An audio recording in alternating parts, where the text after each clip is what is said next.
snow fell cold on a bitter night. John was gone for the morning light. They blame Karen, but it don't sit right. Too many secrets hid from sight. Oh, the badge runs deep, the law runs thin.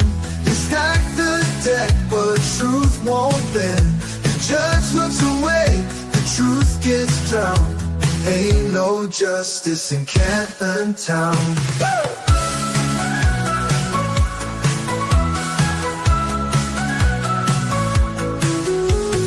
Proctor's story shifts and sways. Cameras vanish, records fade. The Alberts toast while the doubts grow strong. The folks still fight, won't be long. Oh, the badge runs deep, the law runs thin. They stack the deck, but truth won't bend. The judge looks away, the truth gets drowned. Ain't no justice in Canton Town.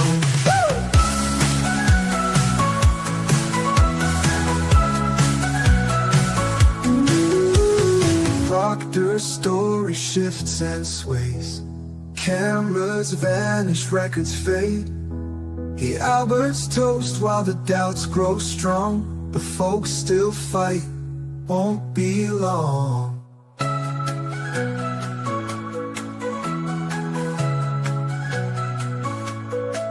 Oh, the badge runs deep, the law runs thin. They stack the deck, but truth won't bend. The judge looks away, the truth gets drowned. Ain't no justice in Canton Town.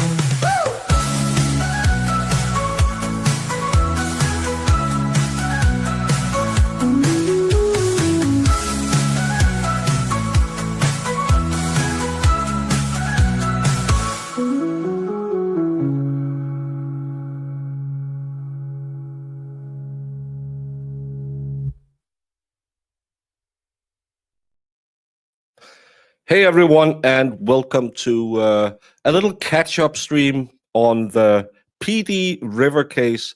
We started watching it Friday during Verdict Watch, and I thought, hey, it's Sunday.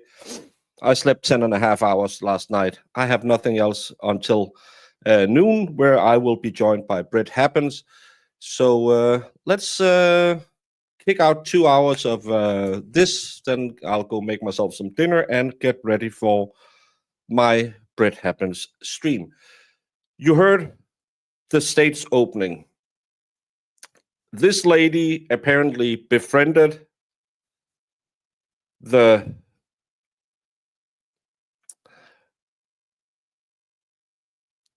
wife and husband couple who also works with transporting unalive people. She started giving them gifts, but all of it was a ruse to kind of get in the pants of the husband. And because both of them were driving around covering these homicide scenes, they spent the time on the road also wow, chicka, wow, wow, waka, waka, waka. Apparently, she gave him roadhead when they were out picking up bodies. I like this woman already. No, of course I don't. They then planned that a twosome is fine, a foursome isn't that smart. So when she got pregnant, Meagan Jackson, they apparently thought, let's fix the problem, let's get rid of my husband. And they pew-pewed him in the face, stashed him at the morgue, and drove to the river and chucked him in. He was then later found by someone fishing for, I believe it was catfish. I could be mistaken. I like biscuits and gravy. Hey, Anne-Katrine. But we got the opening from the state. They claim that they have a lot of license plate readers, so they could tell where they were. They had phone records so they could tell where everyone was. But what they don't have is the unaliving tool. And now it's time for the defense open. And Mo said the audio was a little low, so I'll try and boost it as much as possible so we can get through it. Hey, out and about. But Happy Father's Day is the thing to remember to say today. If you had a father, someone is your father, you made someone a father, remember them today, because that's the one day a year where dad can say, I really needed some new drill bits. But apparently I really wanted a new plant for the garden that I have to go out and plant. I really wanted to watch the last part of the Le Mans and have some beers, but in reality, I wanted to go and have mimosas with my wife's friends. Think about the dads today. And what he really wants is a no pants day in front of the TV, watching something stupid on television without having to answer, who's that? Is she part of it? Is that the guy who did it? If you watch a crime story. Well, and some quiet after that. But that's what every dad wants, is a day where he can be in his underwear and just watch TV. Well, we don't have a Father's Day in Denmark today. We had it on the 5th because our national day is our Father's Day. But thank you. Let's get to it. I'll be honest with you, I was just going to say Dontell at the end there, because that's what it sounded like, right? That at the end of all that Dontell was the one that handed. Ladies and gentlemen, my name's Case Britton, and I don't want to talk at you guys. I really do my best not to talk at you guys. I'm here with my father, Tommy Britton. I'm here with my younger brother. He hates it when I say that, Preston Britton. I'll be taking a little personal moment here. This is the joy of my life. Probably the last time this will happen. I get to try a case with my father and my brother, but the actual brains are back at the office. I have a younger sister, and we have a new attorney too, Lauren Benton, and also a good staff of paralegals and assistants, which we couldn't be here without. That's the Britton Law Firm plug. So I want to talk about our roles here today. I'm a little different than most people, most lawyers. I like to talk with you guys, and I know y'all can't really talk back with me, but if I just don't want to seem like I'm talking at you, right? It's very tough for me to do because I'm here and y'all get the same thing back. But I just want to. Yeah, everyone on this team is part of the same family. The father, the two sons, and the sister. Oh, by the way, Jamie, look. Well, Jamie isn't watching the show, but got a ducky shirt, red, white, and blue. September 7th is Veterans Day in Denmark. Kind of talk about. And the day I started my channel. Our roles here today. Our role, honestly, as a defense counsel, if I wanted to, I'd go sit down over there. I'd go sit down, I'd go talk to Mr. Britton. Mr. Britton would say, look, we're not going to say anything else. We don't have to say anything. We don't have that burden. We don't have to say a word. We could let the state put up a witness after witness after witness, introduce evidence, introduce evidence, introduce evidence, and we could just sit there. Not question them, not cross-examine, just let the evidence speak for itself. The evidence, and we'll talk about evidence and the types of evidence here in just a second. That's what we could do, but we'll probably engage with the witnesses that we put up, and we might put up some cases and some witnesses too. Now the state, let's go back to the state a second. You heard the judge. Now I have to be very careful when I talk about the judge. That's what I said. Tell Diva that Baker said that you can be in your underpants all day, and she can't ask you anything. And the junior associate would probably like that no one talked to her. Say hello to the junior associate. Because he is the rule. He's the man. He's in charge here. Solicitor and I, we may get some little arguments about something, whether it's admissible. I may not like her tone, although I very much doubt that. She may not like that tone. I probably can get that way. Sorry. I apologize if I come off rough at sometimes or condescending. I don't mean that.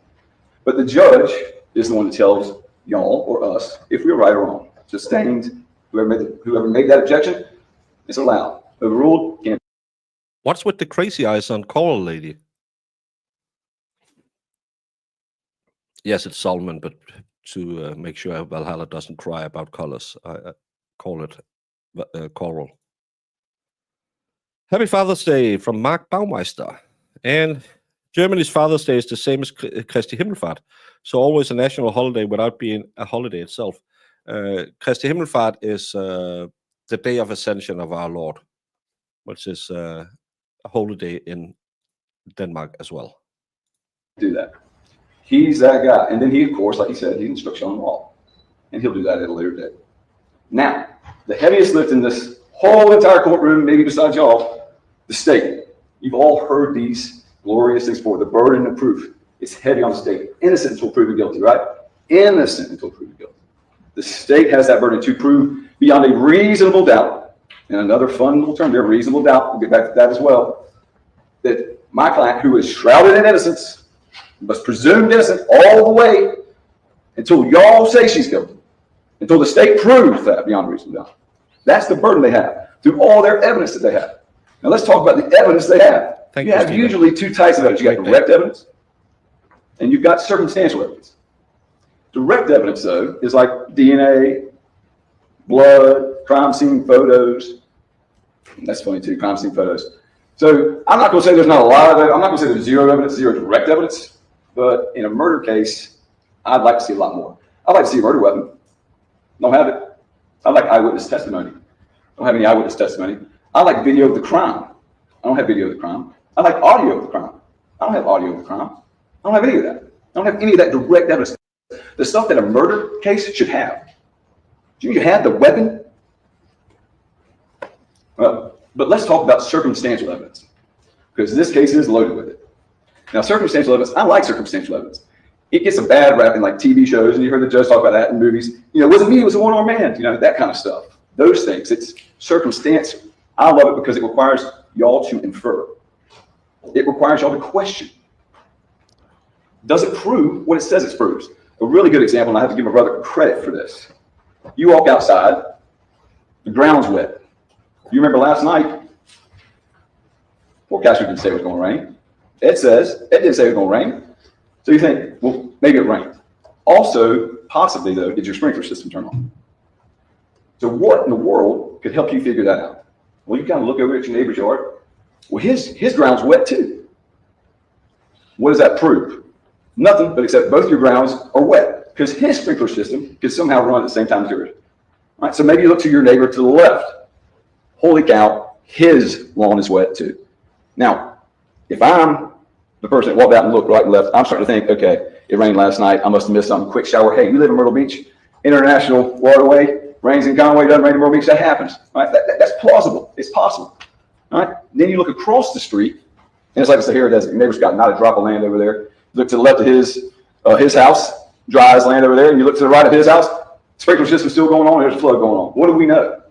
We're pretty sure it didn't rain, and we're pretty positive that Earl on the end of it right there's got a flood.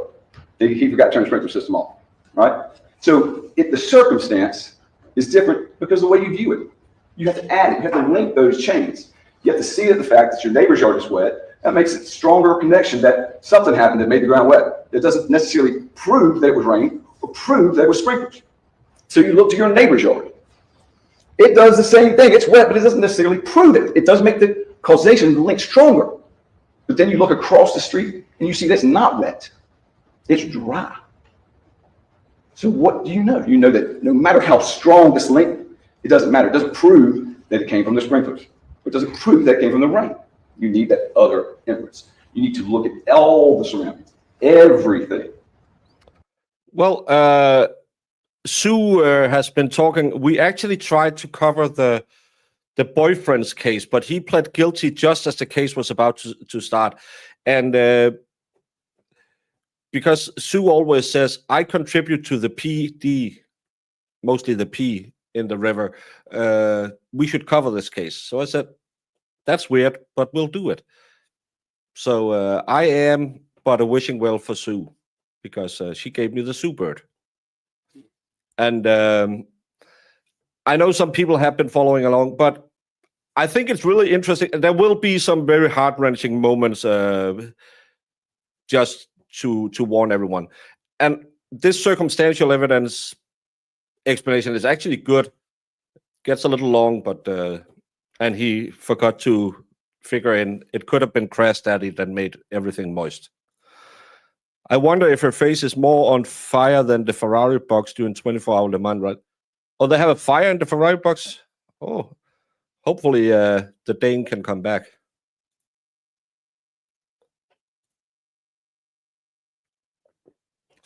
Yeah, please no spoilers. It is because I've snuck in a view here and there, and it looks interesting. I really wanted to cover it because she's a good girl. Well, she killed her husband, but she gave roadhead. Well, Jedi Jess, I will tell you the same as I've told everyone in the Karen Reed case. It's not her facial expressions that you have to rely on. You have to rely on the facts of the case. Oh, there's panic. Yeah, they've been running roughshod over the entire field. But what's his name? Kevin Nielsen? No, not Kevin Nielsen. Kevin Magnus. The Dane, he was on third spot the last time I looked. And remember, everyone, if you ever do jury duty, the accused can't help how they look. So this is the wife of the deceased, but the girlfriend of the guy who pled guilty. So her boyfriend pled guilty to red rum, but she's obviously know nothing about this case. Yes, this case. Well, I could do a little update because we got into it Friday, and maybe not everyone. The murder of Gregory Rice, whose body was found in the Little Pee Dee River, or as Sue calls it, at Tingle, in Marion County, South Carolina, is the subject of a high-profile trial. Meagan Jackson is accused of kidnapping and pewing Rice, the father of her children. The trial is ongoing with testimony. I don't want to read that. And his body was found wrapped in a tarp, secured with zip ties and weighed down with a cinder block. The autopsy revealed that he had been pewed 5 times. They have found bullets, but not the pew-pew. Christopher Dontell, that's the boyfriend who was the former deputy coroner, pled guilty to lesser charges and will be testifying against her. Sorry, I just have to go out to see what the hell that was.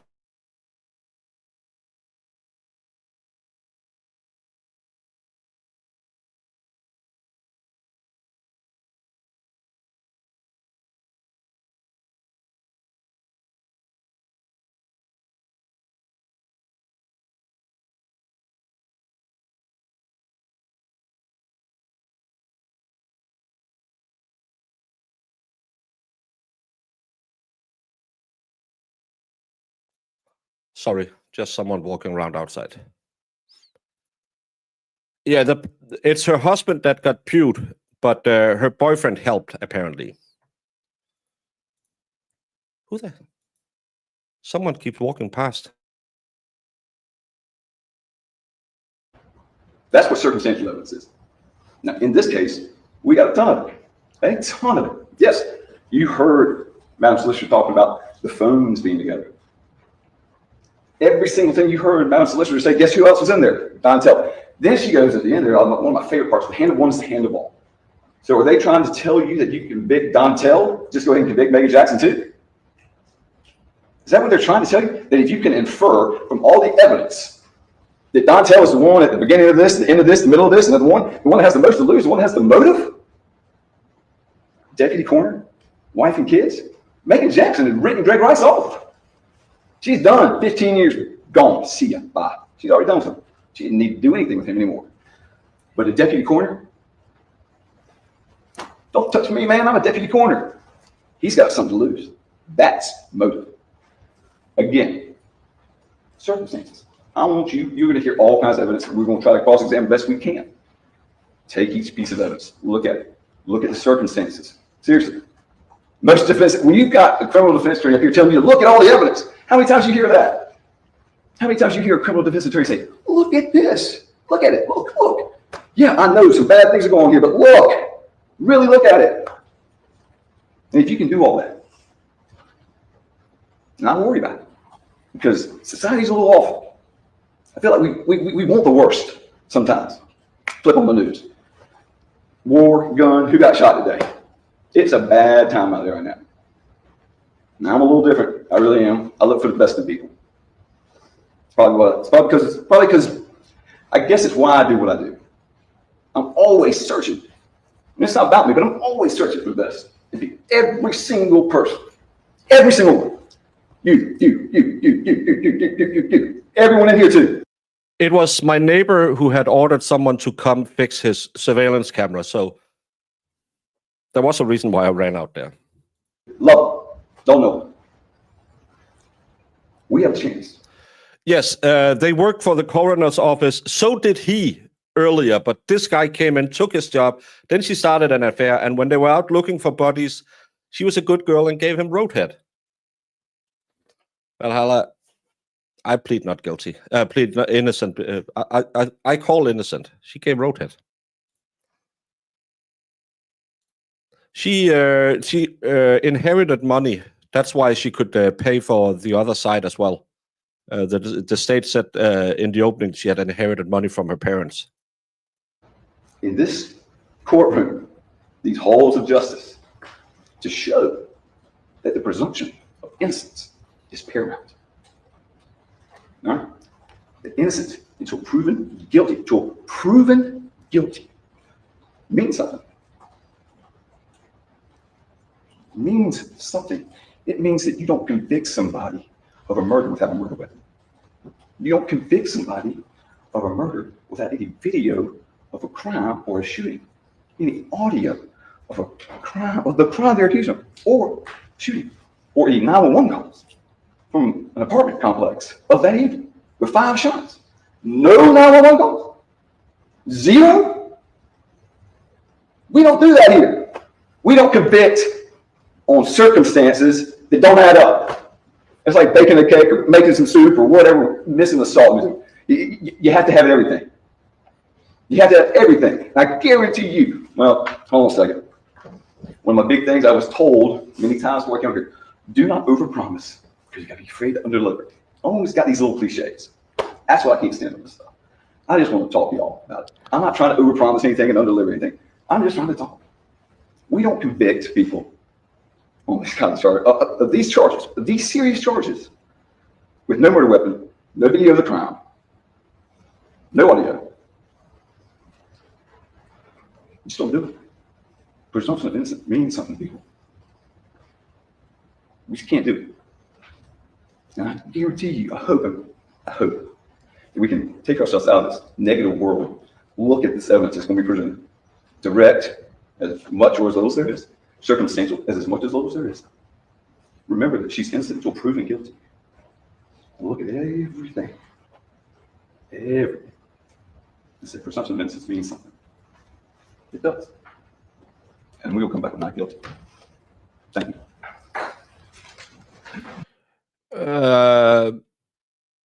I like that he talked a lot about presumption of innocence. I think he got a little bit into the weed with the soup and the cake. It's important to put salt in your cake. Sugar and salt goes together. But I hope that they don't have any evidence, that they have no, so he can go back up on the closing as well, because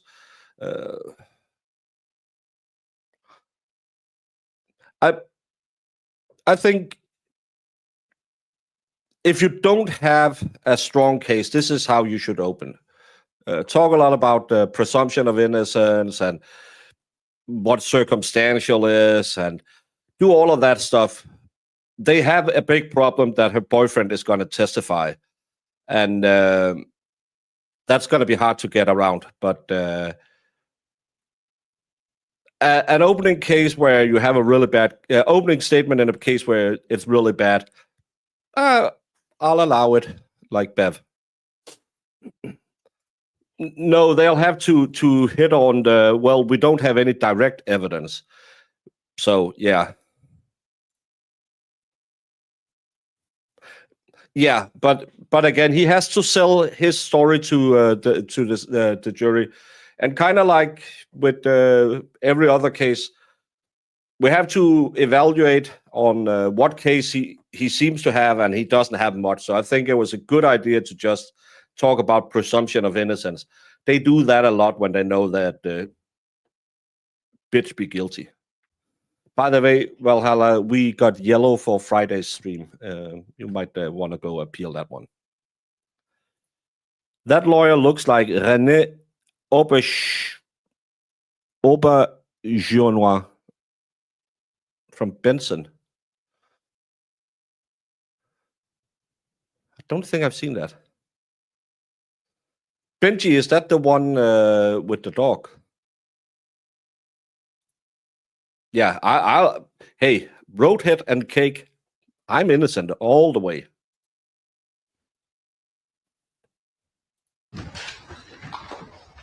All right, ladies and gentlemen, before we begin the evidentiary portion, I think we're going to go ahead and take about 10 to 15 minute break, give you an opportunity to stretch your legs. Everybody.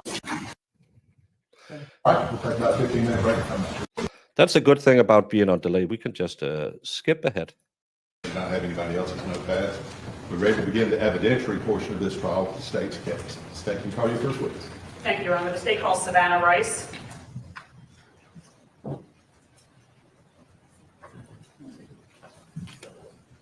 Please raise your right hand and put your left hand on the Bible. That's weird. Do you solemnly swear or affirm the evidence about to give to court in this case be the truth, the whole truth, This is the daughter. It's going to be a little tough to watch. That's all I'm going to say. and nothing but the truth, so help you God? Thank you.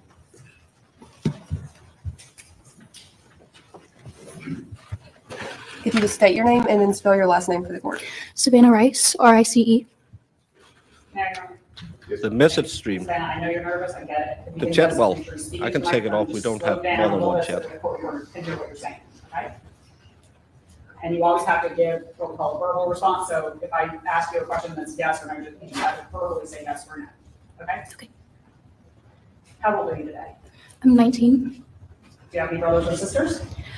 I have 2 sisters, a half-sister, and a little brother. What are your parents' names? Gregory Rice and Meagan Jackson. Were they ever married? No. How would you describe your father? He was a very flawed man, but we all didn't know he cared very much about his kids and his work, and he tried very hard for the people around him. How would you describe your parents' relationship? It was not great at all. There was constant fighting. They were mean to each other. They were mean to the kids. They weren't compatible. You didn't hear "I love you" very much throughout the house. You said you didn't hear "I love you" very much, but did you ever hear your parents say "I love you" to each other? No. At some point, did your parents break up? Yes. Do you know about when that was? There was twice.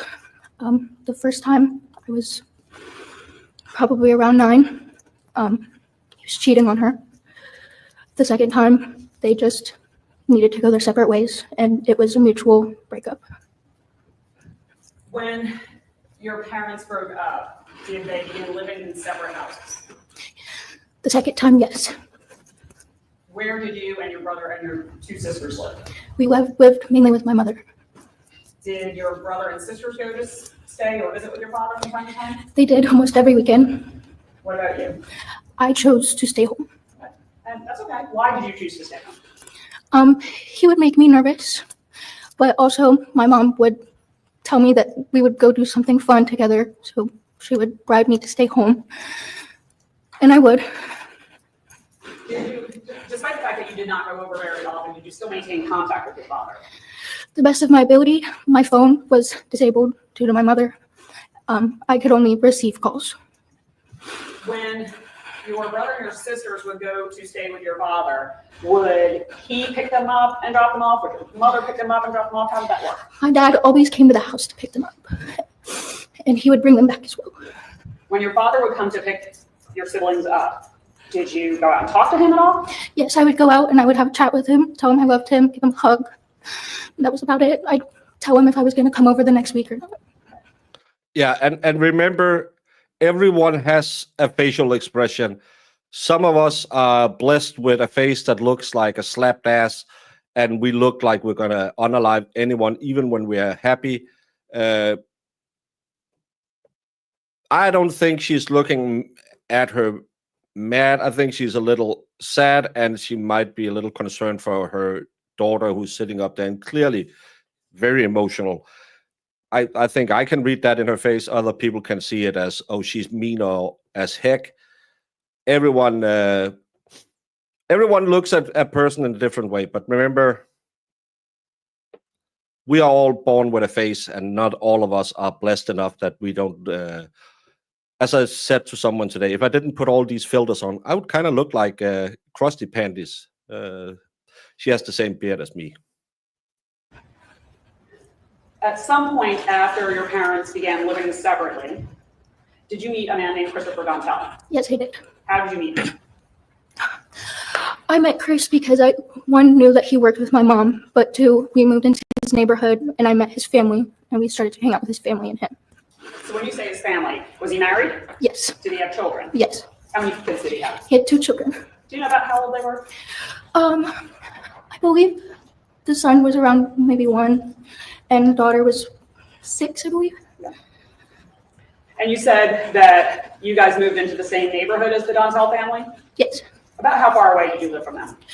It was like 3-minute right down the road, just down our street and down another street and into a cul-de-sac. So was it walking distance? Yes. Did your family and the Dontells spend a lot of time together? Yes. At some point, did you come to know that your mother was having an affair with Christopher Dontell? Yes, but not at first. How did you find out about the affair?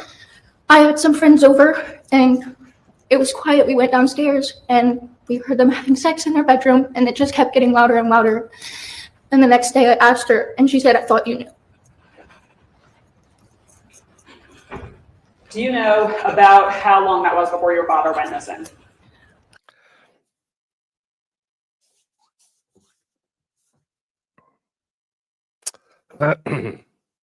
Not to, but could you, if the kids are home, keep it down a little bit?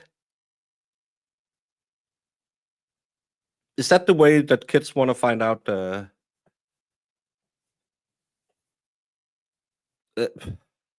Why?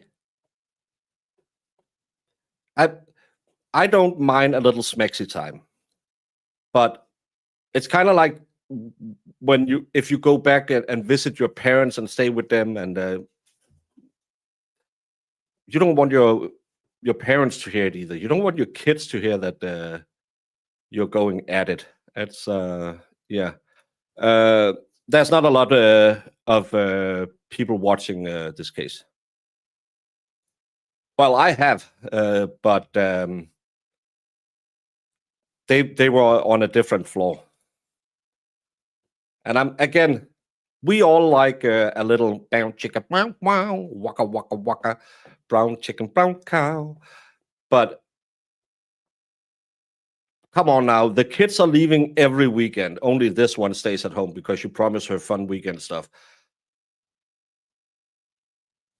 You can play the milkmaid and the plumber without all the audio effects. And I know it's a new relationship. You have to making believe that he's the biggest ever and oh, he's really hitting the spots.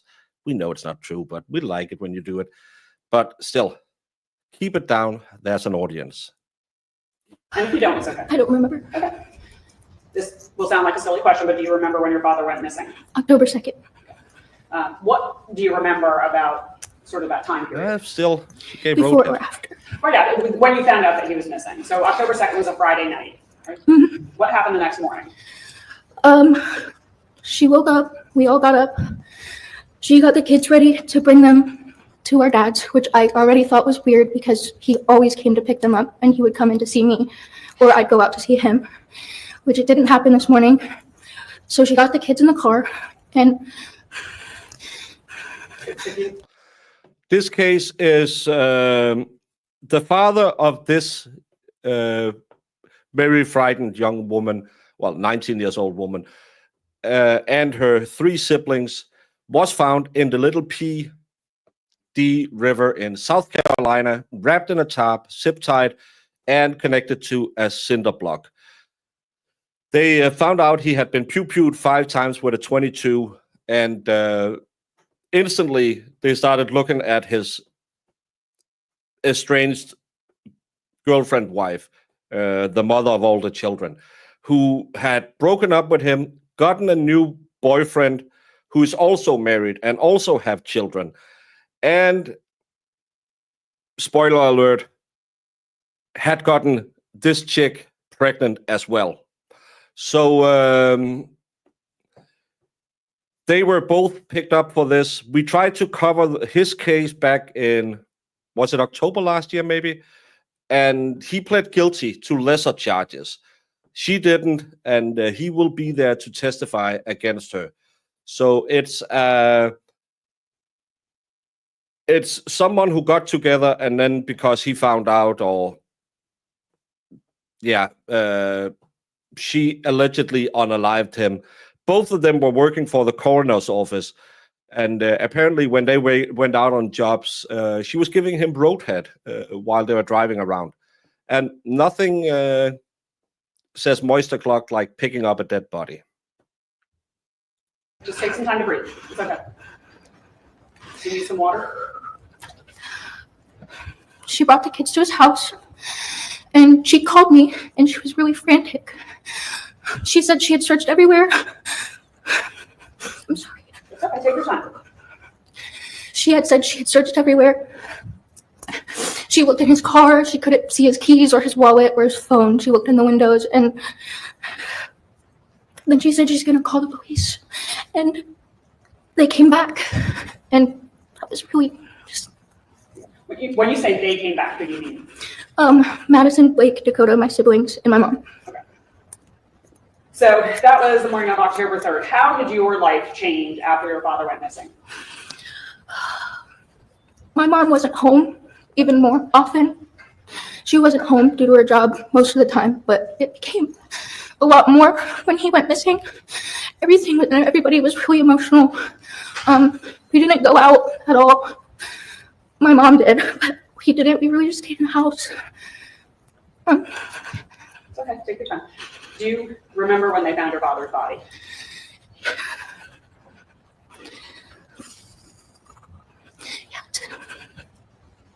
I do. What do you remember about that? I was at my best friend's house, and her mom came in the room. She told me not to go onto any of my electronics, but she didn't know that one of my friends from the neighborhood had already told me. I didn't believe it, but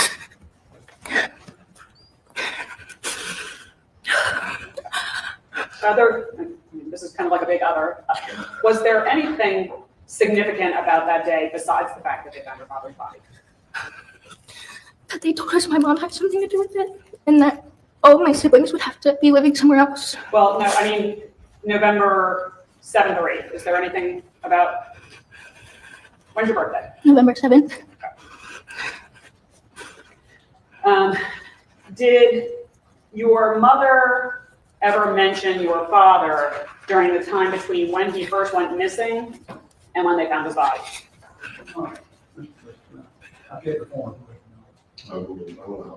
So you can answer that. Did your mother ever say anything about your father between the time that he went missing and the time that they found his body? Yes. Can you just tell us about that? Take a couple deep breaths to tell us about that.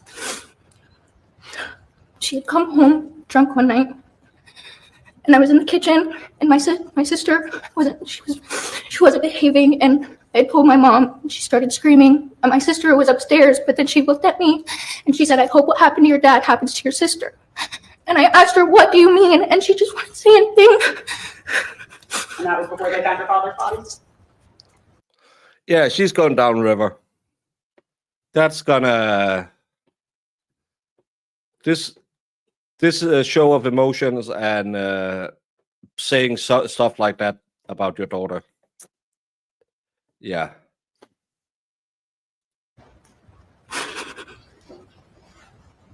I like that for now. Did the state reach out to you and ask you to come here today, or did you reach out to us? No, I called you guys. And why did you do that?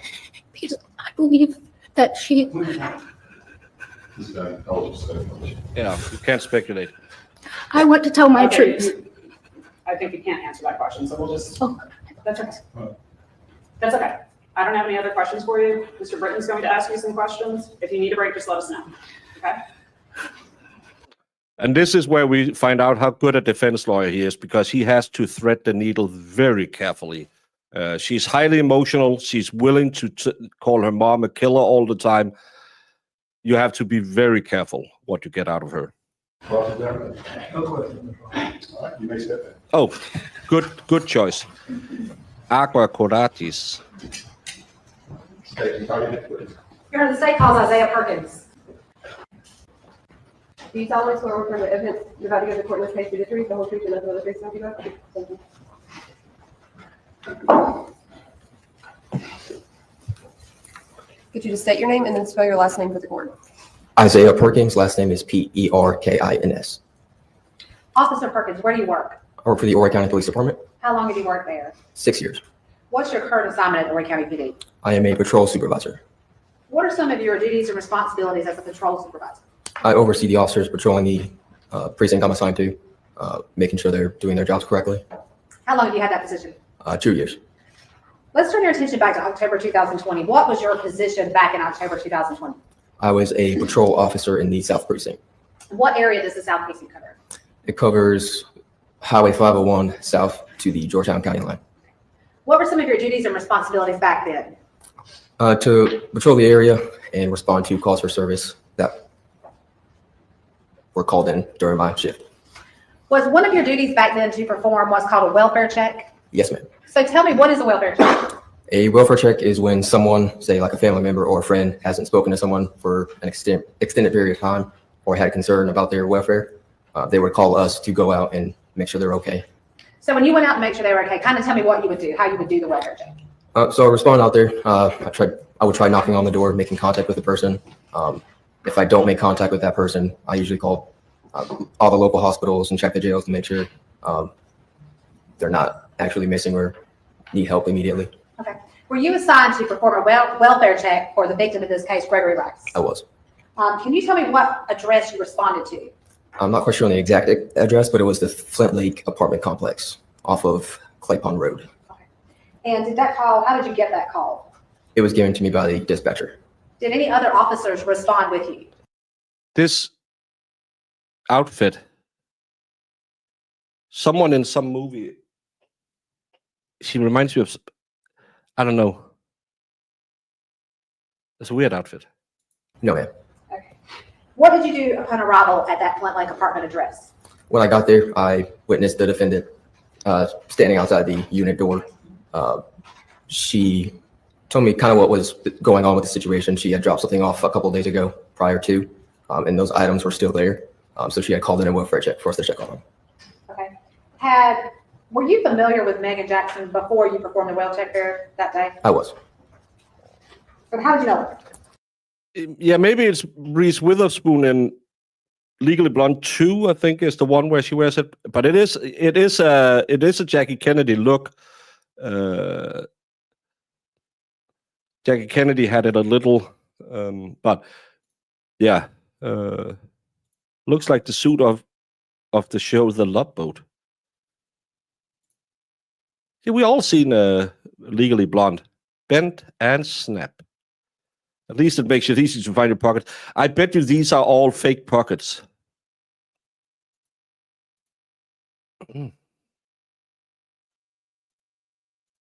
Julie Stooping. Oh yeah, Marge Simpson when she gets a new dress and finds it on a clearance sale. Well, she's a public prosecutor. She probably don't have tailoring money.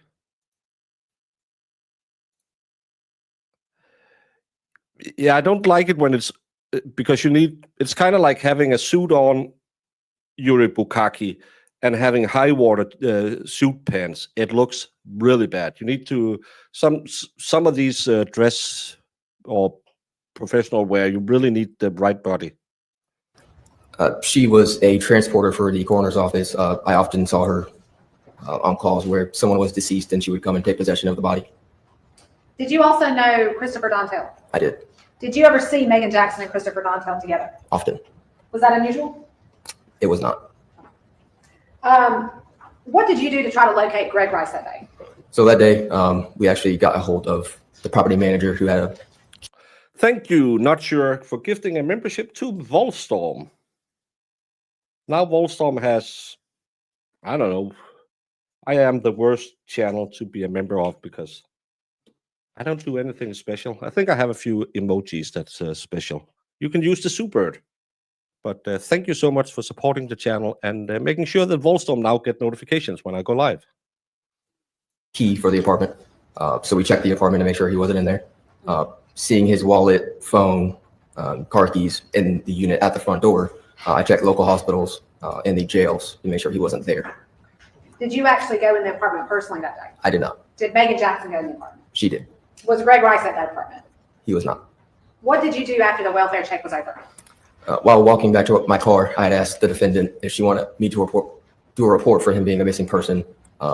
She expressed she didn't need to at the time. Okay, no further questions for the defendant. Yes, sir. Thank you, Your Honor. Thank you, officer. When you were out there at Friendly Lake Apartments, did anybody approach you about having heard gunshots the night before? No, sir. No, sir? No. When you were out in Friendly Lake Apartments, did you happen to see any bloodstains on any sidewalk or any area around the apartment? No, sir. How about you step on any shell casings from bullets? No, sir. Didn't identify any shell casings, and there was no witness to come forward and tell you they heard gunshots the night before? No, sir. Meagan Jackson was there. She was. And she was, I mean, you understood, she was part of making the call to have someone come check on Mr. Rice, is that correct? Yes, sir. Was there anything else that you observed from any witness on the scene other than Meagan Jackson? Were any other witnesses there? Not that I can remember off the top of my head. Okay. Yeah. And no, so nobody. Yeah, that's a very young Baker on his first day in the Navy. And the Army guy is a very young Baker. The day he got a letter of appreciation from Old Ironside, I think, was one of the American artillery companies. I can't remember the name of it, and a cat ruined the letter of appreciation. But I got a letter of appreciation from the American Army. Happy birthday yesterday for saving their soldiers from a brush fire. So that's the two pictures. My first day in the Navy, and then when the Americans appreciated me. Hey, Goodman. And happy Father's Day to fathers in your family as well. After, we're within 24 hours of an alleged 5 or 6 gunshots, is that correct? That's your understanding? Objection on her face, no. Okay. It's your understanding that the murder, the claiming occurred at Flint Lake Apartments on October 2nd. Is that your understanding, officer? From that day, Okay. I wasn't aware that there was any. Not that day, as we see here today. You understand that they're trying to accuse my client of murdering Greg Rice at Flint Lake Apartments on October 2nd. I'm familiar with the charge. I'm not familiar with the case. Okay. I haven't looked at Your it. role was specific to Just the welfare check. just a welfare check. Mhm. Okay. And so I guess I'll ask you this. Let's assume that's true. Nobody approached you to say they heard gunshots the night before. The emoji that's in chat, those pictures. It's the membership emojis you can use. No, sir. Nobody was standing outside the apartment, waving their arms up and down, trying to report having seen, witnessed, or heard a crime from the night before. No, sir. How long were you out there about at the apartment? She looks like she has indigestion, and someone in the jury gave her the plum cake that made her gave her the indigestion. I'd say approximately 20 to 30 minutes. Okay. All right. Did you think it was adequate time? Did you see anyone else, any other neighbors out there while you were there? Do you recall? Yeah, when police officers are in the neighborhood, a lot of people come out just to be nosy, but I did see a lot of neighbors. No one approached me to say anything. To report anything unusual? Yeah. Okay. Thank you. Raise your right. No, sir, Your Honor. All right, you may step in. We'd ask this witness to excuse me. Any objection? No, yeah. The whole truth and nothing but the truth, so help you God? I do. Thank you.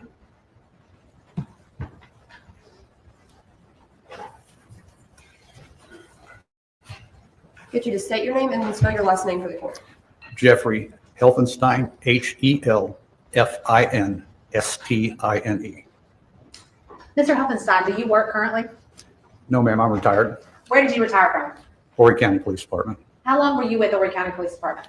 14, almost 15 years. And prior to joining the Horry County Police Department, did you have any other experience in law enforcement? Yes. What was that? I worked with the city of Myrtle Beach for approximately 8.5 years. What about military experience? I did an Air Force career. I was an 18-year veteran. 18 years. What was the last position you held at the Horry County Police Department? I was the desk officer at the Central Precinct at M.L. Brown Building in Conway. What were some of your duties and responsibilities as a desk officer at the M.L. Brown Building? Answered phone calls, took reports from citizens that walked in with problems that they needed a police report taken care of, and just general administrative type duties. And when you say the M.L. Brown Building, what is that building? I'm sorry? What is the M.L. Brown Building? M.L. Brown Building is the Central Precinct. It's the main precinct in the headquarters building for the county police. Thank you.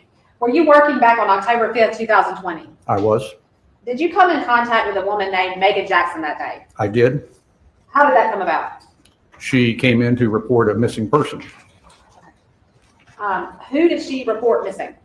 Oh, that's A cool. gentleman by the name of Gregory Rice. She identified him as the father of her children. Did she tell you when she last saw Gregory Rice? I believe she spoke to him, if I'm not mistaken, by phone approximately 2 days before she came in, maybe 3. And I may have asked you that. This was October 5th, 2020. Is that the date? October 5th was when she came in, and I believe she said it was October 2nd at night when she spoke to him last on the phone. Okay. What was Meagan Jackson's demeanor like when she reported Gregory Rice missing that day? Quite frankly, pretty unremarkable. He can't possibly know what she's feeling. He just said what was the demeanor. He can testify as to what he personally observed. Thank you, Your Honor. You answer that. The demeanor-wise, it was pretty unremarkable. There was no major emotions, enough that I would have listed it in the report had there been something to list. Okay. What did you do as a result of your meeting with Meagan Jackson that day? I wrote the report, entered it NCIC as a missing person, not in danger. What do you mean by NCIC? What is that? NCIC is the National Crime Information Center, where stolen cars, missing persons, and so forth get entered once they're reported to the police. And that way, if the person's found, say in Los Angeles, they'll notify us that they found them and they're okay. And does that conclude your involvement in this case? That concludes my involvement, yes, ma'am. No further questions for this witness. Cross-examination. Thank you, Your Honor. Officer, you said you're retired, thank you for your service, of course. Just you came in, had no real noticeable emotion, is that correct? Nothing that was worth annotating. Arm down, like shock, maybe kind of, nothing annotating. So no emotion relays, are we trying to say that no emotion relays something? What I'm saying is there was nothing displayed to me that I felt worthy of putting in the report. Okay, so there's nothing remarkable then. Exactly. You just, a person came in and filed a missing person report, it's like they're supposed to do if a person goes missing. Exactly. Did you see Meagan Jackson shoot Greg Rice? No. Did you see Chris Dontell shoot Greg Rice? No. No further questions. Read the right. No, sir, Your Honor. We ask that this witness be released from misdemeanor. Any objection? Mr. All right, you may step down and pretty good. Thank you, Your Honor. Exhibits 1, 2, 3, and 4 to the defense, and I believe they are admitted without objection. All right, any objection to state's exhibits 1, 2, 3, or 4? No, sir, Your Honor. All right, state's exhibits 1, 2, 3, and 4 admitted as evidence without objection. The evidence about your report, Ms. Get you to state your name and spell your last name for the court. Paul Johnson, Johnson. And Corporal Bunson, I'm just going to ask you to turn your report over. If you need to look at it to refresh your recollection, we'll cross that bridge. Can you tell the ladies and gentlemen of the jury where you work? Horry County Police Department, And how long have you worked there? a little over 18 years. What is your current position with the Horry County Police? I'm a detective with the Horry County Police Department assigned to the property division.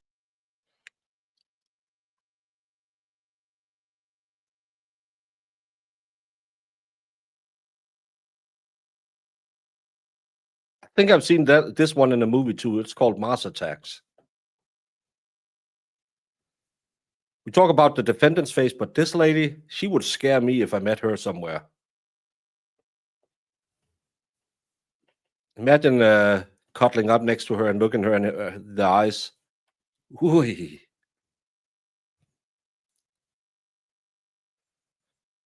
Yes, a mix between one from Better Call Saul and Don Johnson. CID. So what are some of your duties and responsibilities in that position? In this position, we investigate property crimes such as burglaries, larcenies, bank fraud, check fraud, forgeries, stuff like that. This is in South Carolina. South Carolina. I don't know where in South Carolina, other than it's near the Pee Dee River. Pee Dee River. Little Pee Dee River. Who Americans, and yeah, I know you ran out of names for things, but Pee Dee River. Yeah. The eyes is still, yeah. She is scary. Myrtle Beach, South Carolina. I've heard about that place. I just think that's her face. I don't think she's angry at anyone. Nature. How long have you had that position? Just a few weeks. Okay. What were you doing? It's worse when she smiles. Of that nature. How long have you had that position? Oh.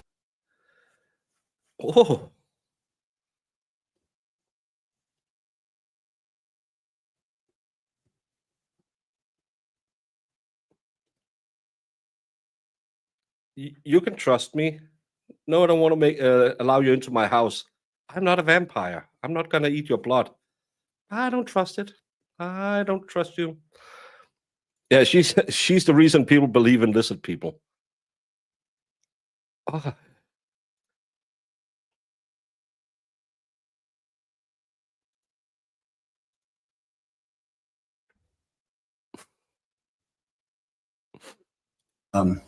Just a few weeks.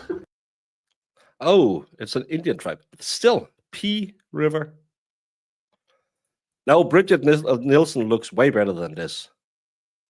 Or Brigitte, as she is rightfully known. I think she might be. She knows Mark Zuckerberg personally. What were you doing before that? Before that, I have worked in CID before, investigating child crimes, sexual assaults, and also been a supervisor of environmental services in the past. So let's talk about October of 2020. Which of your many positions were you in at that point? I was assigned to the Investigations Division, Special Victims Unit. Is that what you were describing about crimes against children or sexual assaults, et cetera? Yes, ma'am. Would missing persons also fall under special victims? Yes, ma'am. So what were some of your duties and responsibilities in that position? Missing persons, child assaults, some cold cases, mainly sexual assaults. But what would you actually do? In missing person cases, they would assign a case. You would make sure the patrol entered the person into the IC. Then you would go from there. Sort of generally speaking, as a detective, would your daily tasks include, say, interviewing people, search warrants, things of that sort? Yes, ma'am. In October of 2020, did you become familiar with the missing persons case where the victim was Gregory Rice? Yes, ma'am, I did. Do you know, were you assigned as the original lead investigator? No, ma'am, I was not. I was Assistant Detective Susie. Detective Susie? Yes, ma'am.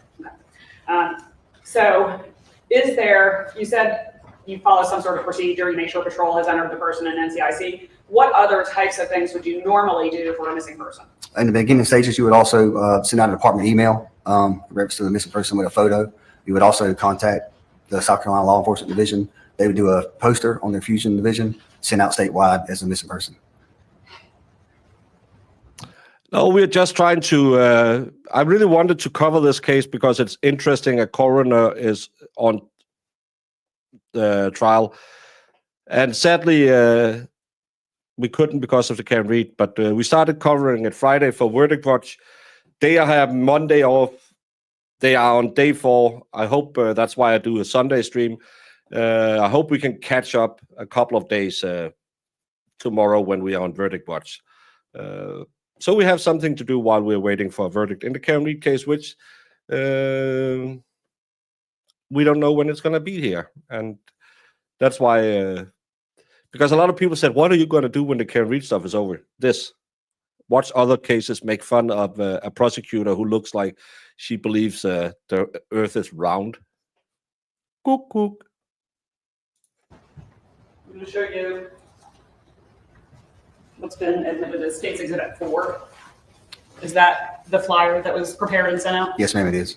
Your Honor, I would ask to publish this to the jury. All right.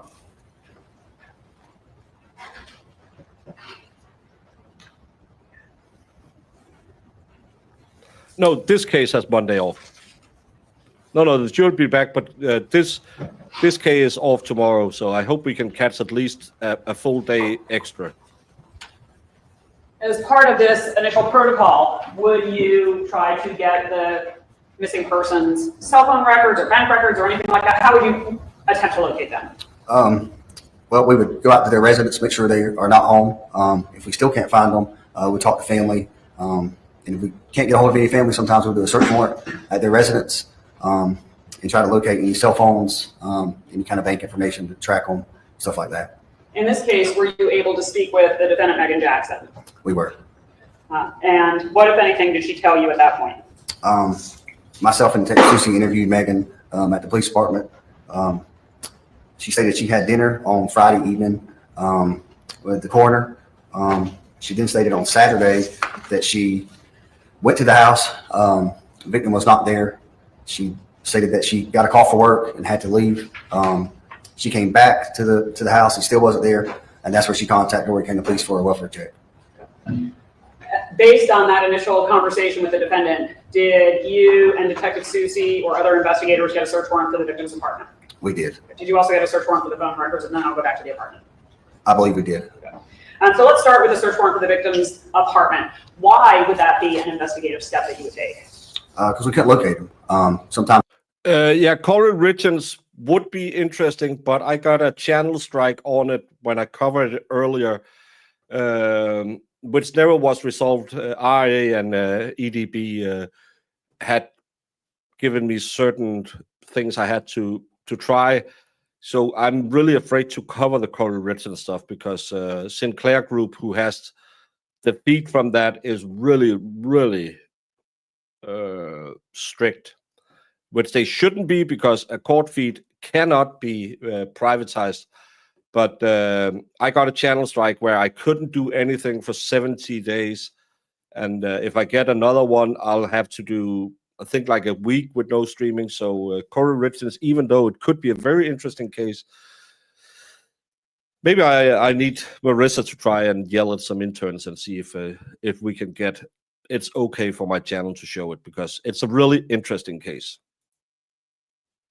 Especially about her husband who arrived at family gatherings with no sleeve sauce because he had a toilet emergency. I say a lot. I can't help it. And my parents weren't cousins. They were from two different cities. Inside people's residence, they keep bank records, debit cards, phone records, see what's in their vehicle, who they might have left with, phone records, just to try to figure out their last step before they went missing.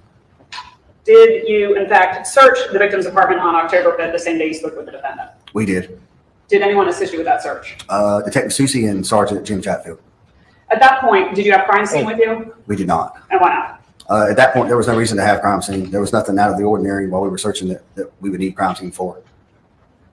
How did you get into the apartment? Maintenance, the maintenance. It's not the problem that the case is aired. It was that before. It's the one who carries the signal is very litigious. And even though I talk to YouTube support, we have some support hotline we can call as creators. And they admitted that it's against the law. They uphold the strike against my channel. I couldn't get it reversed. I talked to 3 different supervisors, and all of them said, yeah, we can see that's the law, but we don't care. Gentlemen, help us in. Can you give us just a very general description of the apartment? It's a basic apartment complex. I mean, nothing. I do front porch, you know. So it's a first floor unit? Yes, ma'am. How many bedrooms? I think there was 2, not 100% sure, I believe there was 2. Was there anything, did anything stand out to you during that search? No, nothing out of ordinary, a common apartment where someone would live. Did you see any evidence of illegal drug use? I did not. And what types of things would you expect to see if someone was an illegal drug user? Empty plastic baggies, empty pill bottles, spoons, lighters, stuff like that. Wouldn't see any of that. Did you in fact seize anything from the victim's apartment? We did. We located the victim's wallet in his bedroom, on his dresser, as well as a folder containing bank information, and we located his keys. They were in between the cushions of a chair on the front porch. So his keys were in between the cushions on an outside chair? Yes, ma'am. And now I'm let's approach first with exhibits 1 and 2. Do you recognize those items? Yes, ma'am. All right, start with exhibit 1. What is exhibit 1? Dark brown wallet.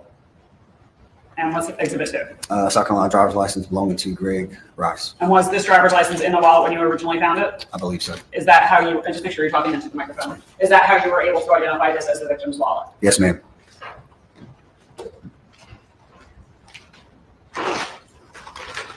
And then showing you exhibit 3, what do you recognize that to be?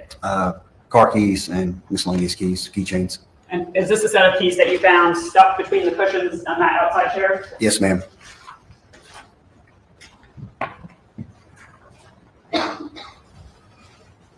She does has a weird face. No, it's not 1.5. It's 1.25.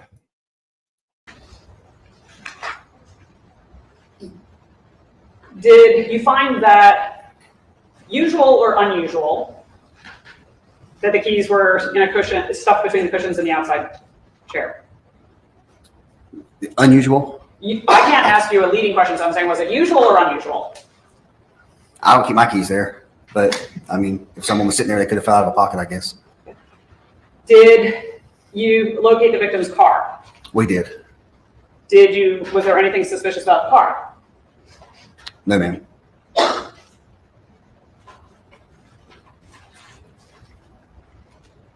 Did you, sorry, I didn't ask the question, so.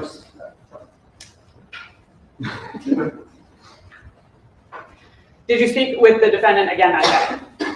Go ahead. Or did you speak with the victim that day? Excuse me, sorry about that. With the defendant that day, you obviously didn't speak with the victim. Yes, ma'am, we did at the M.R. Brown Police Department. Were you familiar with She was working for the coroner's office. the defendant prior to this interview? I knew where she The remote is still missing. No one can ever find the remote.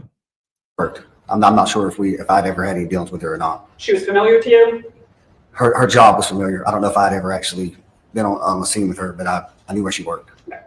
At that point in the investigation, was the defendant a suspect? She was not. You mentioned when you first spoke with her, she said she had dinner. Who did you say she had dinner with? Initially, she told us in the interview that she had dinner with the coroner. What did you think about that? I thought it was odd that she didn't say the name. Can you describe her demeanor during your interview? Pretty calm, in my opinion. Not too nervous. Not nervous as other people have been during interviews like that. Not worried. This is a shitty argument. You don't know how people are under stress. I know it sounds good in front of the jury, but it's pure speculation.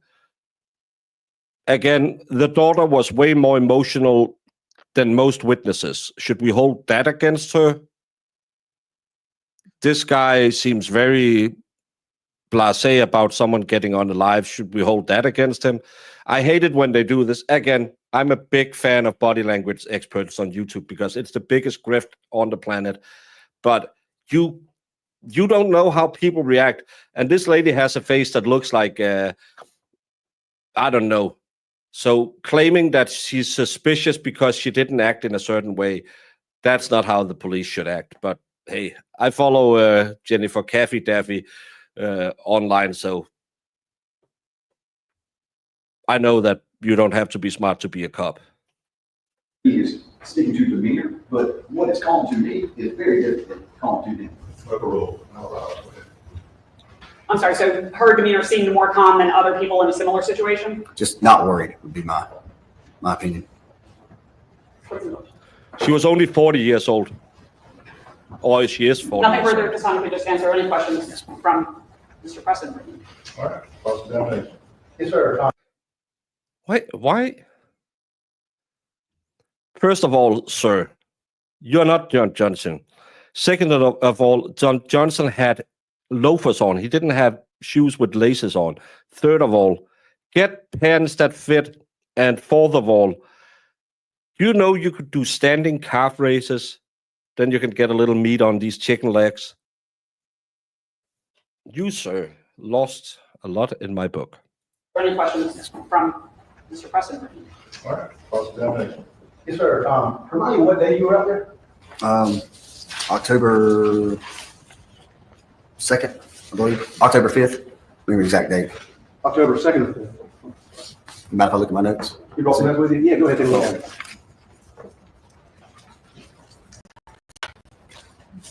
I believe it was October 5th. Sorry about that. That's okay. How long were you out there? Out at the police department or the Out in the apartments. apartments? No idea really. I mean, Okay. 30 minutes, maybe an hour total. I'm not sure. It's been so long ago. Okay. You don't remember that part? Okay. You don't remember how long you were walking around the apartments, you went inside, located items, all right? Did we locate some items? Yes, sir, we did. And you, Lorelei, this is the Pee Dee River unaliving case. The lady who is charged with the unaliving of her, I'll call her, I'll say it's her husband because it gets a little complicated. Her husband went missing and they started looking at her quite quickly. She worked as a transporter for the coroner's office. She was dating, this is where it gets complicated. She had a boyfriend who was working as a coroner as well. Her husband and her had ended their relationship, but apparently something was still going on. She got pregos, and to kind of get rid of him, they claim she unalived her, which I don't get. If they had split up, why not? Oh yeah, the boyfriend is married too. The boyfriend has pled guilty to lesser charges. They want her for the unaliving. Allegedly, he had 5 22-sized holes in him. He was wrapped in a tarp, thrown in the Pee Dee River with a cinder block, which is shoddy work for a coroner. You need to make sure the gas can escape. You should know better. You work for the coroner's office. Never just use one cinder block. You need the gas to have a place to leave. At least open the belly and put the cinder block in there, because it's the belly that'll swell up. The daughter testified that her mom and dad had split up. She had gotten a new boyfriend. She heard them having smacks. And all of a sudden, the dad disappeared, and she thought that was weird. And the mom said, I hope what happened to your dad happened to you, or something like that. That's what the daughter said. Then we had a police officer said, we did a welfare check, didn't see anything. Then we have this police officer who said, well, she came in and reported him missing, but wasn't concerned at all. And that's where we are so far. In my book, they're common law. They had 4 kids together and lived together. Yeah. That's why it's easier to say the husband and the boyfriend, because it gets a little confusing.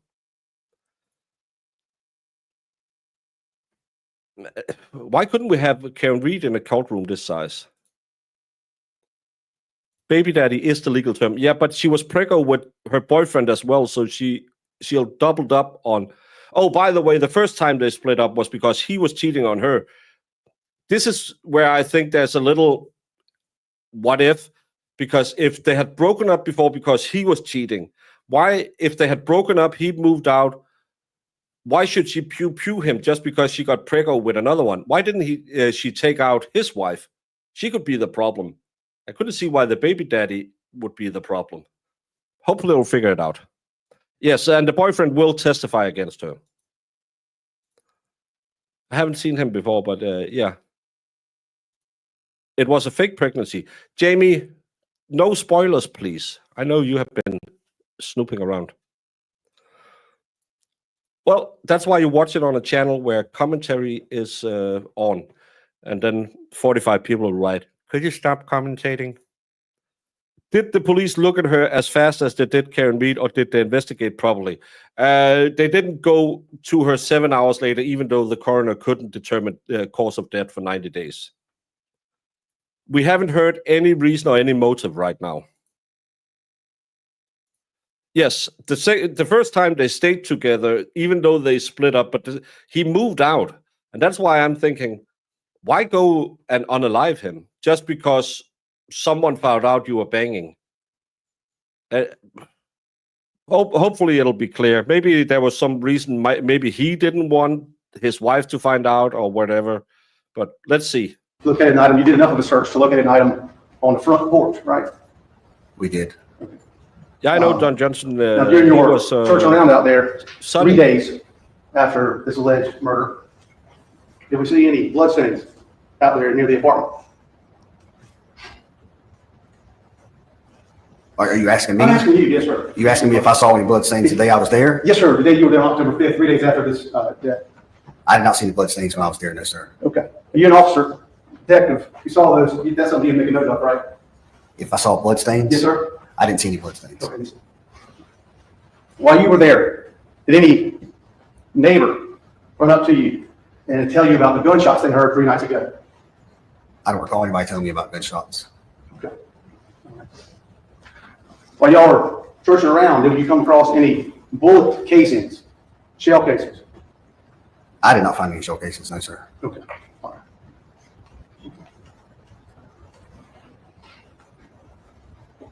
Did you know Mr. Chris Dontell? Did I know Chris Dontell? Did you know Chris Dontell? I knew Chris where he worked, yes, sir. Not a lot of dealings with him, but I knew where he worked. Okay. And where did he work? The coroner's office, Oregon County Coroner's office. Okay. Chief, mind just begging indulgence for 1 second. I'm pretty sure my ex-wife wouldn't mind if I didn't show up either. That's all the questions, Zach. Thank you very much. Thank you, sir.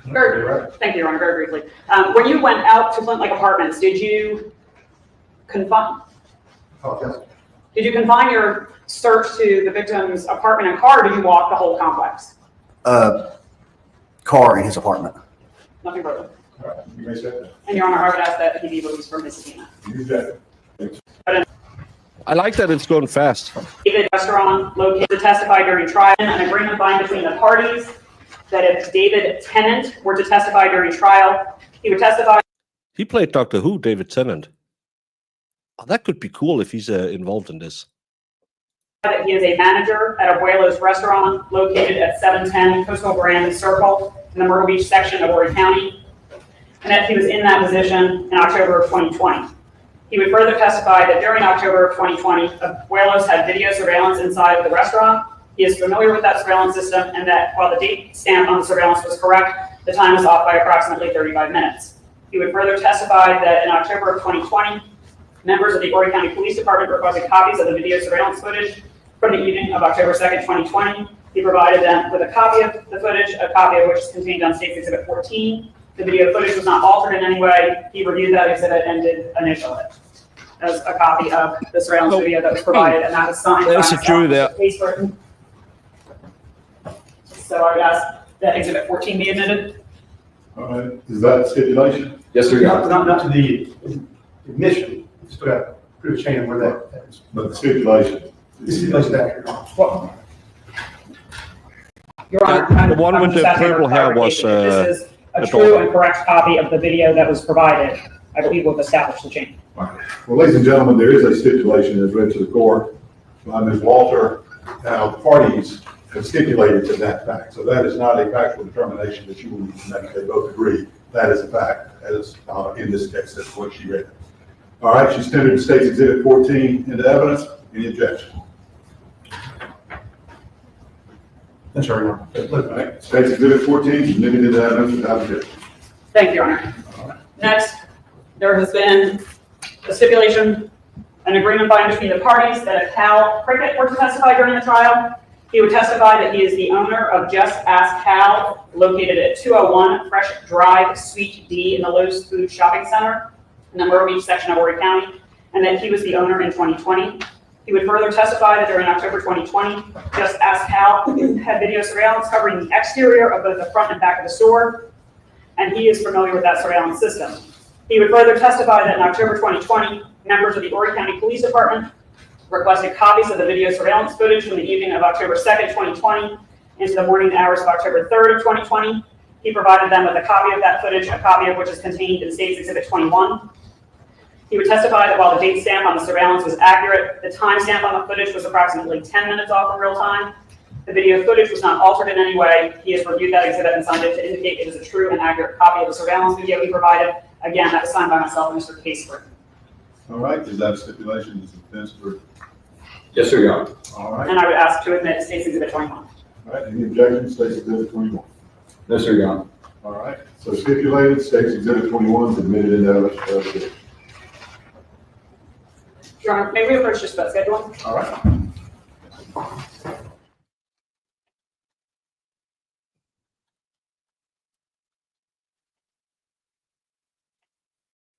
Well, again, good thing about speed trialing, we can move forward. Stipulations.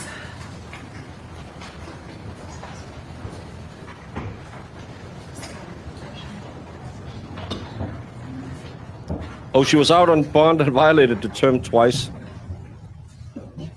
If she did that, that's stupid.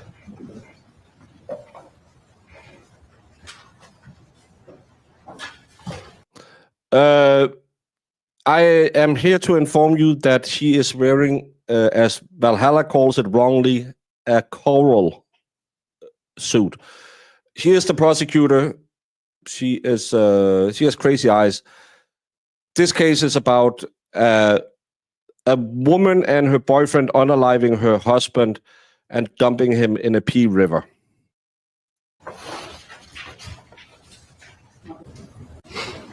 Agent at the parties that if Mark Amos were to testify during trial, he would testify that he is a senior special agent at the South Carolina Law Enforcement Division, commonly known as SLED. He would further testify he has been the automatic license plate reader, ALPR, coordinator for SLED since 2018, and that in that capacity, he is a custodian of records for still photos taken by ALPRs in Horry County. When you see it from the other angle, it's Salmon. He would further testify that he has reviewed the relevant stills contained in State's Exhibits 23. Tell Mrs. Valhalla that the coof has made her delirious, because that's not a word. And including 34, through and including 34, and that they are true and correct copies of records maintained by SLED. And that is a stipulation signed by myself and Mr. Casper. All right, that's great. That's. Yeah. Again, let's yes, stipulate to the fact that they are relevant, not to what they actually are evidence of. Are you still what she read? Yes, sir. That is fine. Okay. Yes, sir. Thank you. That's stipulated. Thank you. All right. So then my confusion comes from if they are stipulating that Senior Agent Amos is a custodian of records for SLED, and State's Exhibits 23 through and including 34 are true and accurate records kept by SLED, for which he is the custodian. What is the objection to their admission? They are saying that they agree to your stipulation and qualifications. They're just contesting that exhibit shows what the state is saying it shows. But that's what, Yes, but that's what the stipulation is. The stipulation is that Sergeant Amos would say that these are true and accurate stills from the LPRs, that he is a custodian of records, and that he has verified that these are all true and accurate copies of LPR stills. And Your Honor, I stipulate to that part, but I don't stipulate to anything else beyond that. I don't stipulate to what she intends to use it for. I stipulate to the fact that they are a real and accurate representation for Mr. Amos. Which means that they're admissible. And I'm not saying We're that. not getting into the Yes, sir. admissibility. Yes, sir. Thank you, Your Honor. You haven't even tendered them into evidence here. I just did, and I issue it. I don't read back. Where did she say, I wish to introduce State's Exhibits 23 through 34 into evidence? Let me get the court reporter. If I missed it, I'm sorry, and I apologize. I don't know you have to say that. If I misspoke, I apologize, but that's why I have them listed in the stipulation. Your Honor. Yes, sir. All for a second. Yes, sir. Court reporter, Shane.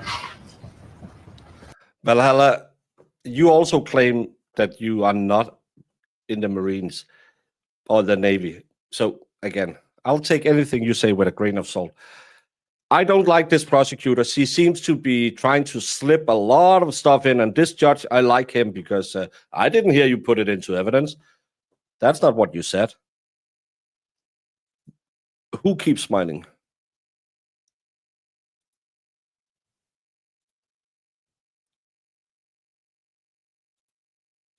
She's legal to deer hunt. That's how safely orange she is. Yeah. I don't think persimmon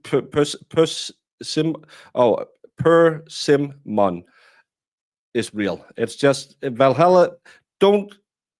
I know everyone likes Valhalla, but don't just say the words because he says them. It's sometimes you have to say your delusions aren't real. The elephant is not in the room with you. Persimmon isn't the real word, Valhalla. Stop being nice to Valhalla.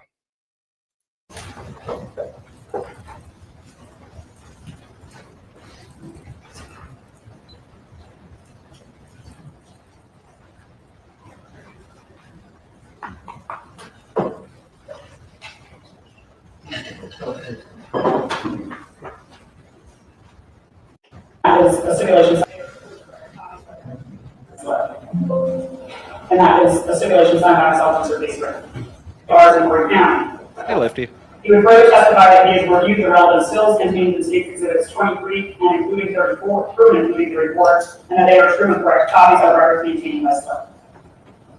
And that is a stipulation signed by myself. I said you were delusional. I never said Mrs. Valhalla is delusional because I've met her and I've seen her eyes when the smile goes away. This lady prosecutor has nothing on her crazy eyes. That was President. Is that fine? That's fine. I don't see where you've ever said. Then I apologize, Your Honor. I am following the same thing for all the stipulations. I would ask that States Exhibits 23 through 34, which the defense has stipulated are true and accurate copies of records kept by SLED that have been verified by the custodian of records at SLED, be admitted into evidence. All right, any objection? Your Honor, I understand that they have to be, the FBC to be qualified, but I stipulate the fact that they are accurate and real representations. And Mr. Amos signed off on stuff, but I don't stipulate to what they go to be introduced for. All right, States Exhibits 23 through 34 admitted into evidence. Thank you, Your Honor. But I apologize for misspeaking. I apologize. You're absolutely right, Your Honor. Good evidence. All right. Absolutely.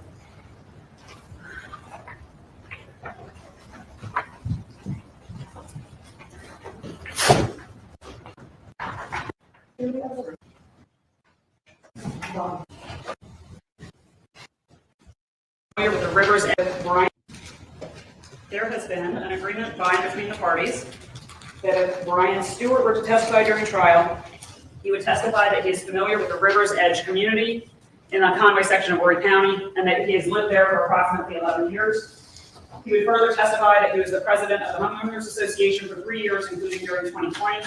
He is aware of and familiar with the 2 exits to the community located along Highway 90, as well as the surveillance system that covers each entrance and exit. He would further testify that in October of 2020, members of the Horry County Police Department requested that he search the surveillance video footage looking for the vehicles they described as being driven by Meagan Jackson and Christopher Dontell. He provided that surveillance footage to the Horry County Police Department without editing it. That footage is contained in States Exhibits 118 and 119, and that footage has not been altered in any way. That stipulation was signed by myself and case written on May 29th. All right. Britton, is that stipulation? Again, Your Honor, just stipulate to the fact that it's a real and accurate representation. I do not stipulate to the fact of what she is used for. Having said that, Your Honor, I understand that the witnesses are going to do that. All right. At this time, Go ahead. at this time, Your Honor, the state would ask that. Apparently, this is persimmon. I've seen these in shops, and it says it's called kaki or date plum is what they are called in Denmark, a date plum. I knew it was real because Mrs. Valhalla said it, and I trust everything she says. 118 and 119 be admitted into evidence. Therefore, Your Honor, sir. No, she doesn't mention anything, but she will probably later, because they're not calling the witnesses, they're just testifying to what they would say if they come. This is just to save some time. But she will then later claim that that meant something, and he will say, no, that's not what we agreed upon. You said yes. I'm sorry. I understand the ruling from earlier, Your Honor. No objection. All right, State's Exhibits 118, 119 are admitted into evidence without objection. Your Honor, there's been an agreement by and between the parties that if David Owens were to testify during trial, he would testify that during October 2020, he was employed by the PD Exchange gas station convenience store located on Highway 378 and PD Highway in Horry County near the Marion County border. He would testify that during October of 2020, PD Exchange had a number of surveillance cameras on the exterior of the property. He was familiar with that surveillance system, that he was asked by the Horry County Police Department for copies of the video surveillance footage from the evening of October 3rd into the morning of October 4th. Yeah, but they're agreeing to it, so they won't bring that in. It's just to keep it on the record, but he should just have a standing objection to her if she's trying to put it in that way. He should just say, we agreed on what it shows, but not what she claims it's evidence of. He provided them with a footage of that, a copy of that footage, a copy of which is contained on State's Exhibit 64. The video footage has not been altered in any way. All right, is that a stipulation between the state and the defense? Yeah, they have them on a lot of surveillance and No, sir, Your Honor. State's Exhibit 64 is admitted into evidence. number without plate objection. catches as well. And were to testify during trial, he would testify that he is a Lance Corporal and an Upland Investor. He testifying there was 26. The next witness is walking over. Let's go to the next witness. We've tried a couple of different things, and we cannot sort of project this screen up to there. Yeah, but that's what I was telling you, we're gonna have to have it set up. And now they have technical problems. All right, ladies and gentlemen, welcome back. Up everyone had good lunch. We're ready to resume the trial of the case. Make sure you have your own notepads and no one else's notepads. State can call your next witness. Your Honor, the state calls Keith Yan, who will be testifying via WebEx. All right, ladies and gentlemen, this next witness will be testifying virtually. Now, you are to judge this witness's credibility and the testimony the same way you. What's wrong with women in South Carolina? Testifying virtually. Now, you are. Next witness will be testifying virtually. Now, you. Everyone has a resting bee face, apparently, in South Carolina. Look at this blonde. Mom, I don't want to do that. I don't want to go there. I'm 16. Yeah, Sue, what's wrong with women in South Carolina? Look at, everyone has a resting bee face. Not you, of course. Present company excluded. Are to judge this witness's credibility and the testimony the same way you would any other witness if the witness were present in person testifying or listening.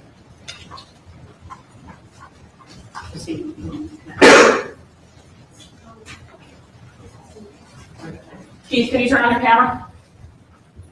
There you go. Okay. And the clerk's going to swear you in. Please raise your right hand.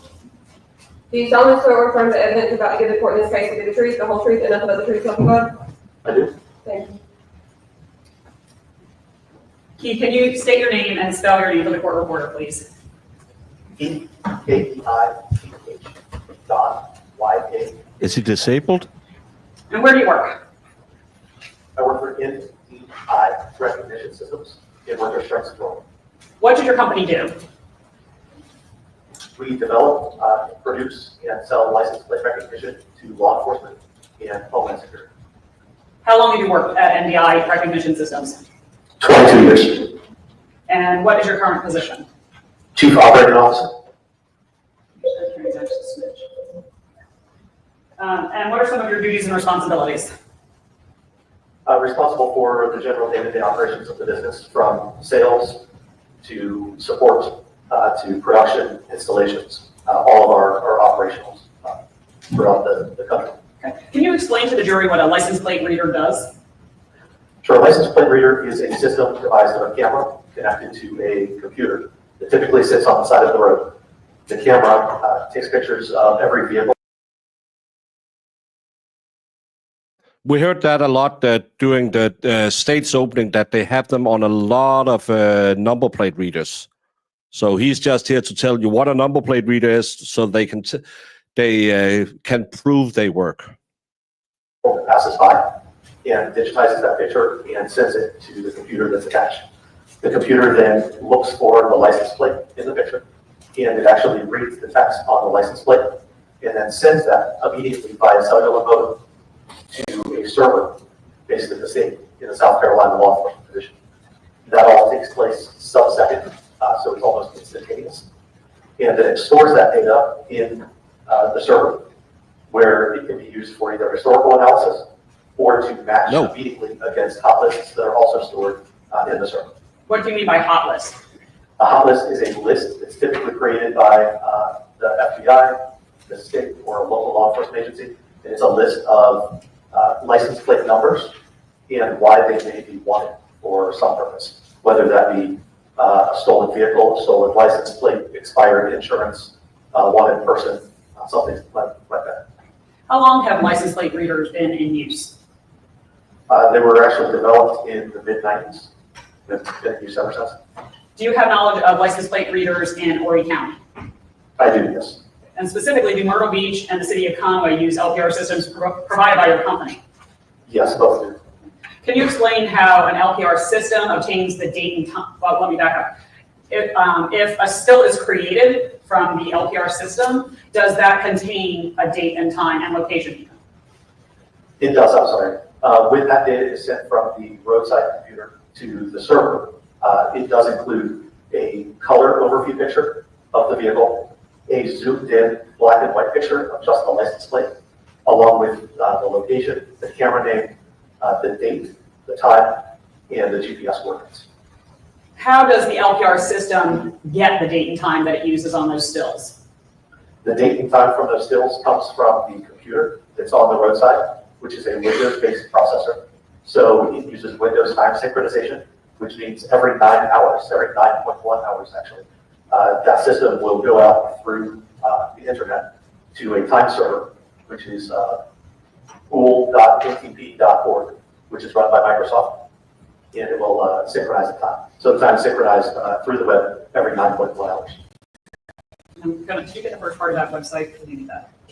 Yeah. Can you just spell out that first part of the website that you just said that it goes to?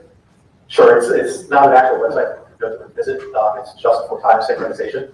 But the name of it is pool, P-O-O-L, .ntp, as in network time protocol, .org. Thank you very much. And have you been working with license plate readers since their inception, basically? Yes, I have. Okay. Based on your experience with the system, are the date and time included on LPR stills or reads accurate? They are. They're such an important and integral part of the system that it's really important that we maintain accuracy there, which is why it's updated and synchronized every 9.1 hours. Thank you. I have no further questions. Who's question? Big coaches, just one comment, City Council. In a moment, I'm going to have you answer questions from one of the Britons on the cross-examination. Okay.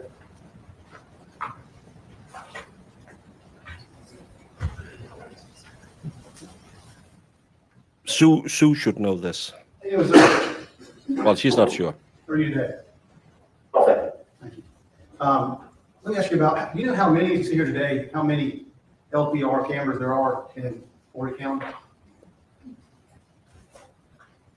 In Horry County, I believe there's right about 40 that are operated by our company, and then they have some operated by some competitors as well. Okay. And how about any in Myrtle Beach, South Carolina? How many do you have in Myrtle Beach area? Myrtle Beach, I believe, has 28. And how many do you have in the Sockasnee area? I'm unfamiliar with that area, I'm sorry. Okay. How about with Conway area? In Conway, I believe there's right about 10. Okay. Oh, because the name is not sure. Thank you, Sue, because I am a little slow in French. How about an Aner? Do you happen to know about Aner? Objection relevance? Do you happen to know how many there are in Aner, sir? I don't know anything about either. Okay. were you asked to look at any specific areas, or did you do a general search for this license plate? I don't do any searches for license plates. Okay. So what was your involvement in this case? We developed and sold the system to the law enforcement agencies, and the systems are operated with those, within those jurisdictions. Okay. So if there was a need to pull those LPRs in areas other than the ones that are in this case, they have come to you to help pull those? No, sir, they would have, those are all contained in the server and SLED. Okay. So they would have gone to SLED. Okay. And so if we wanted to know and see where these vehicles were at other times, you're not the guy for that? No, I'm not. Okay. But based on what you've told us, there are many cameras throughout both the city and the county. Is that correct? Correct. Do you have any information at all about facts in this case? No, I don't. I have no idea about this case at all. Okay. Big reports and don't. All right. Any further questions? No, Your Honor, but I would ask Thanks. that Mr. Yan be allowed to. Thank you.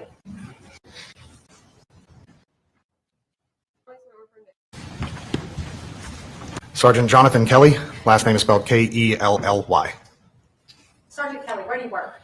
Horry County Police Department, How long have you worked there? a little over 15 years. What's your current position at Horry County PD? Currently, I work for the Office of Professional Standards. Most people might refer to it as Internal Affairs. How long have you worked in internal there? 7 months. What are some of your duties and responsibilities as a sergeant in internal affairs? Mostly, we conduct investigations related to policy violations. Additionally, we might respond to subpoenas and FOIA requests, things like that. What was your assignment back in October 2020? I was assigned as a detective to the Homicide Division What were your duties as a detective assigned to the homicide division?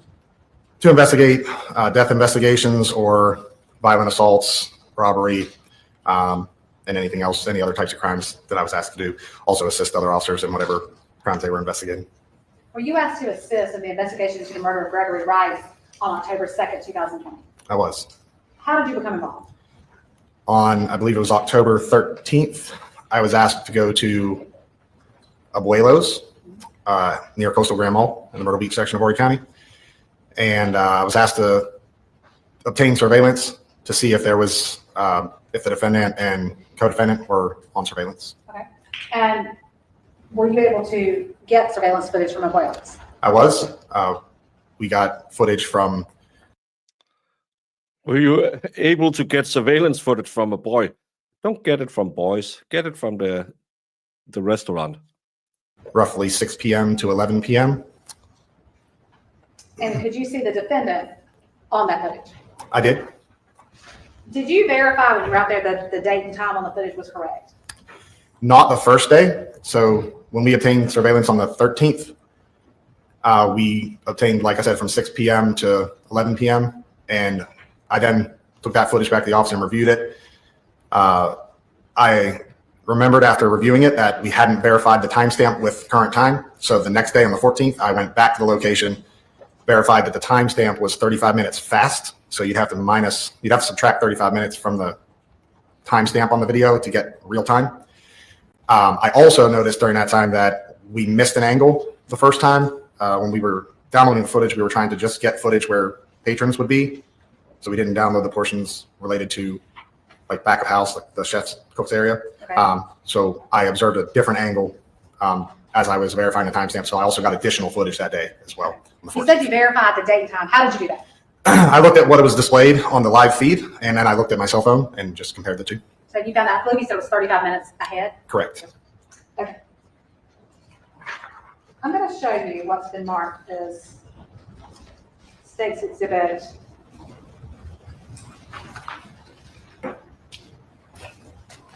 May I approach, Runner? Yes, ma'am.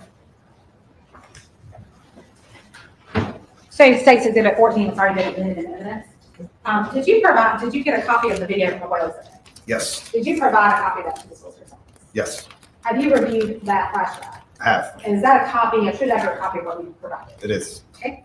And I can tell that because it has my signature on it. The sign. Okay. Yep. Okay, I'm going to show you what's been marked as State's Exhibit 14A and 14C. Let's start with 14A. Have you reviewed that is? You can take it. I don't see my signature on this one. Have you specifically, But reviewed? it does say clips from Abuelo's video, which is the footage that I collected. So it wasn't the clips from one Abuelo's if your video? fingerprint isn't I'm on going to it. show you 14C, same question. Is that also a disc with clips? It's clips from 14. Yes. Again, I don't see specifically my signature on this one, but it is also, the disc states that it's clips from Abuelo's, which would be the footage that I obtained. Okay, and have you reviewed clips from Abuelo's? Yes. And are those clips fair and accurate representations of what's contained on the exhibit? Yes. Your Honor, at this time, the state would admit 14A and 14C and evidence are published to the jury.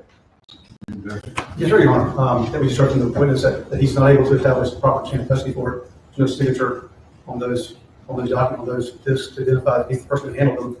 Don't have any way to know whether or not they've been tampered or if those are the ones that were procured for that day. Your Honor, do you want me to respond? Well, no, I mean, he says he's just basing it. So far, we haven't really gotten to any of that. The only thing we know is she had split up with her husband, and they claim her and her boyfriend did it. The boyfriend has pled guilty to lesser charges, so probably a pretty good guess that she has something to do with something. But so far, we haven't really gotten into the meat and potatoes of it. It's just that they had split up and she was banging someone new, which isn't a crime, I'm pretty sure. Well, he was married, but that's not her crime. That's his crime. He has to take that with his wife and the Lord. What's written on there. But again, there's been a few things where the prosecutor is a little, they tried to say that because they found some pew-pews at her house that they tested and wasn't used, that they should be allowed to show it to the jury, even though it wasn't the ones used, which is just to give the jury, oh, look, she had a pew-pew. It's not illegal to own a pew-pew. And now this, well, it doesn't have my signature, but it's the right one. It's kind of like the one in the Karen Reed case where he said, I've never seen this before. So, yeah, like none of your business says, so no identifying mark, but he knows it for sure. That's not how chain of custody works. This is only day one. The boyfriend, I believe, testifies on day 3, but we're trying to catch up. We don't know. They haven't given us a motive other than she was banging someone else while they had split up and she maybe got pregnant. But if they were split up, I can't see why you would go and unalive someone, because it's not her problem. It's the other guy who has a wife, and I think he had a 1-year-old. So why should she unalive her former boyfriend who has moved on, or she moved on from him? To me, that's the thing I haven't heard yet. Why? The pew-pews are kept out. The judge said, nope. I can see what you're trying to do. Well, he said that he's reviewed the clips. The clips But earlier on, he said well, he didn't know what it was, but he was reading as to what it is. Your Honor, he's reviewed the clips. The solicitor's office just burns them to a disc from our system. Exactly. That's all it is. So we'll use Exhibit 14. Well, Exhibit 14 is voluminous. Well, and I understand that, but he did not properly authenticate. I don't like this prosecution team. I'm sorry. They seem to just want to run roughshod. 14A and 14C.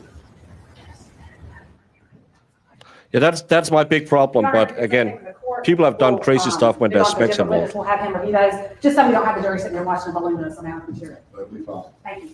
So for right now, I'm sustaining the defendant's objections to 14A and 14C as they have not been properly authenticated. Okay, we'll have him review them, Your Honor, and get back to it. All right. Yeah, but again, owning a pew-pew isn't. So I can step down? Yes. Okay, thank you. Isn't an admission of guilt. Well, I guess we'll have to play the video then, I'm sorry. What we'll do is try to, Your Honor. Yeah, just find the part that you can show.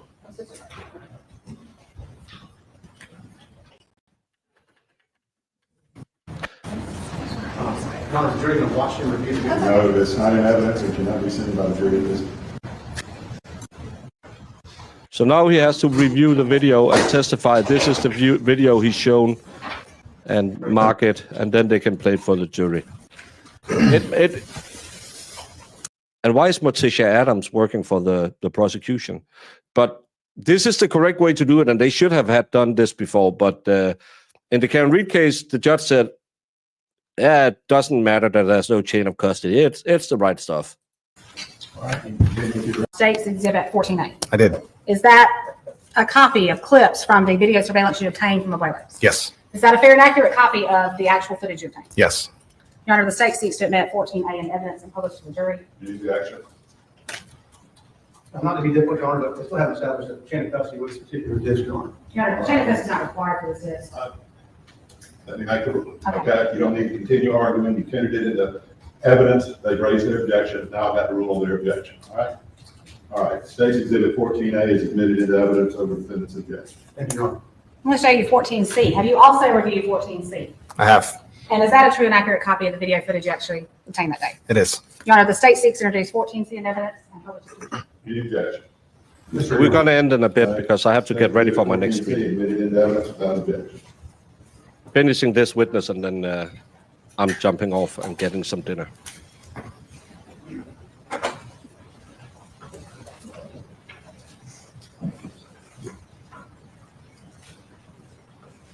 Or maybe, yeah, how long? That's maybe a little too long. How is it? Gonna end it in 13 minutes.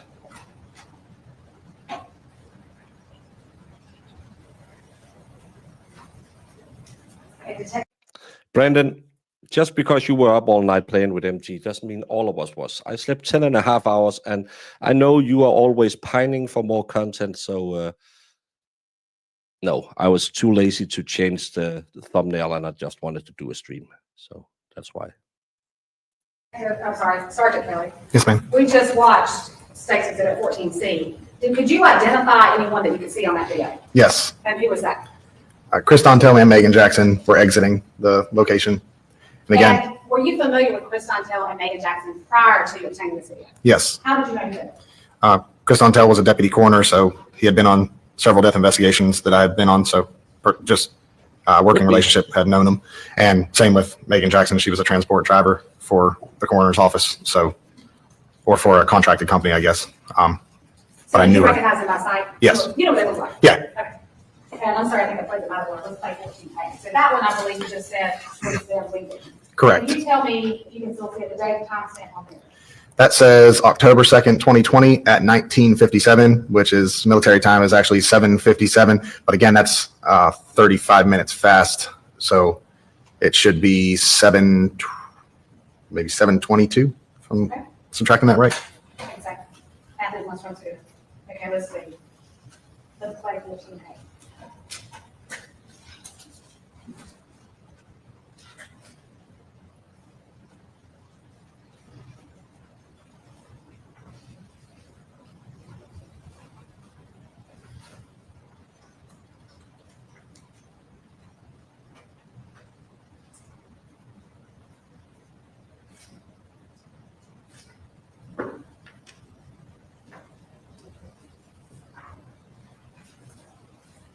Okay, we just watched 14A. Can you tell me what you viewed on that video?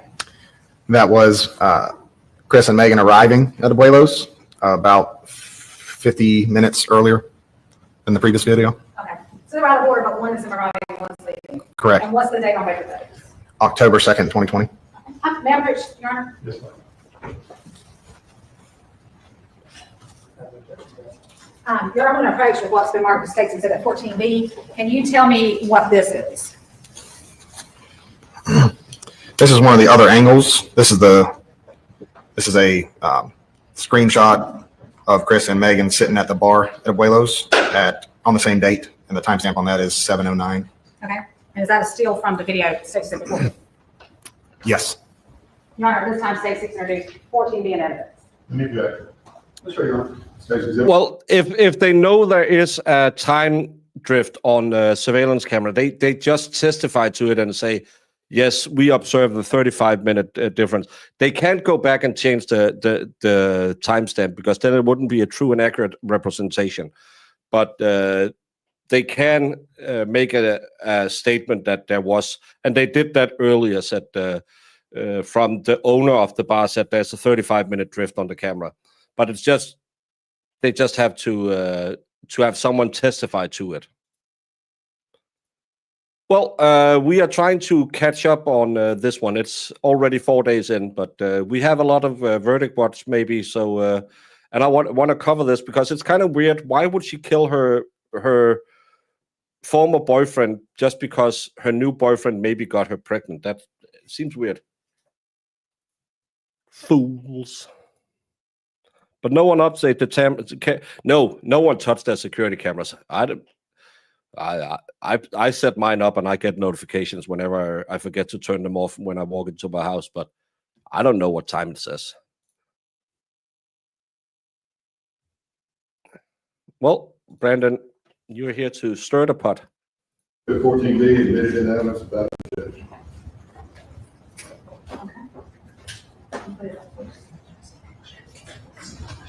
Oh, you want to republish this to the jury? All right.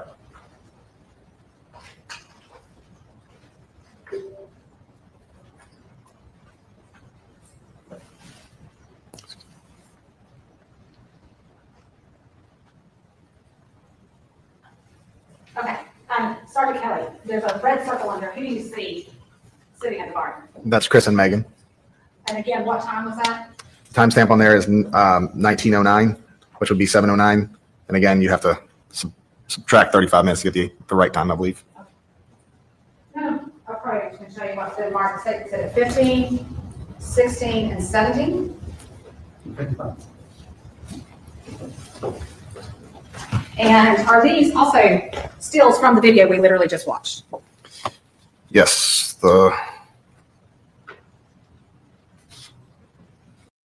most of them, actually, this one is good security cameras, but most of them are probably quite cheap, and that's why they're not connected to the internet. Mine runs off. Well, I don't know if it runs off the internet. Well, it does. I've set it up to my Wi-Fi because I'll get the updates if I have anything disturbing my cameras. So I don't know. But most people have some kind of cheap system. This is probably something they store on a local hard drive. That's why they go to the restaurant. That's why they have they know that there's a time discrepancy because it's more expensive to run it off the internet probably. That's why most restaurants will have a backup hard drive. And I think we saw it in, what case? Was it Karen Reed where they talked about they overwrote the camera every 30 days? Yeah, that's the Sally Port was overwritten every 30 days. yes, the time on this. Welcome, Swede. Or the number 17 is Chris and Megan leaving. Number 16 is Chris and Megan arriving, as is number 15. Those are just a few seconds apart. And are those fair and accurate representations of video stills from I the statements think of the she said he got her court? pregnant. This time statement seek to admit 15, 16, and 17 in evidence and publish to the jury. Meagan Jackson. That's right. All right, states exhibits 15, 16, and 17 admitted in evidence about the judge. So I believe you just kind of told us what they show, but just for the purpose of, okay, just now that the jury can actually see the picture, I know we've seen the video, but just tell me what this exhibit 15 shows. This is Chris and Megan arriving, and as I'm looking at this, I also realized the timestamp on the actual footage there is that was 7:41 on the timestamp. But the time that was showing on the video clip was covering that timestamp, so that's actually the accurate time. Okay. So the time that was showing on the videos that we watched was accurate timing. This is when I watched the video on the actual footage. That's the timestamp that's on there. So there's the original time and a correct time. Is that Yeah, so that timestamp at the bottom center of the photo is the timestamp that the footage shows from the surveillance system. That time that's noted on the right is the corrected time when you subtract the 35 minutes. And I believe you testified that you verified that night that the correct time was the time in real life. Yes. Okay, let's have 16.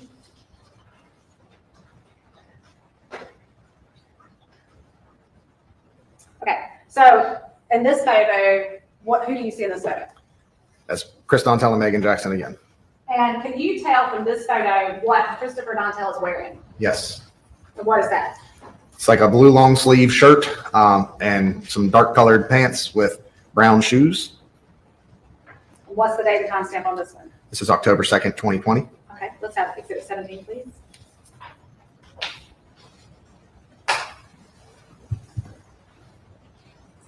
Okay, and once again, what do you see in this video?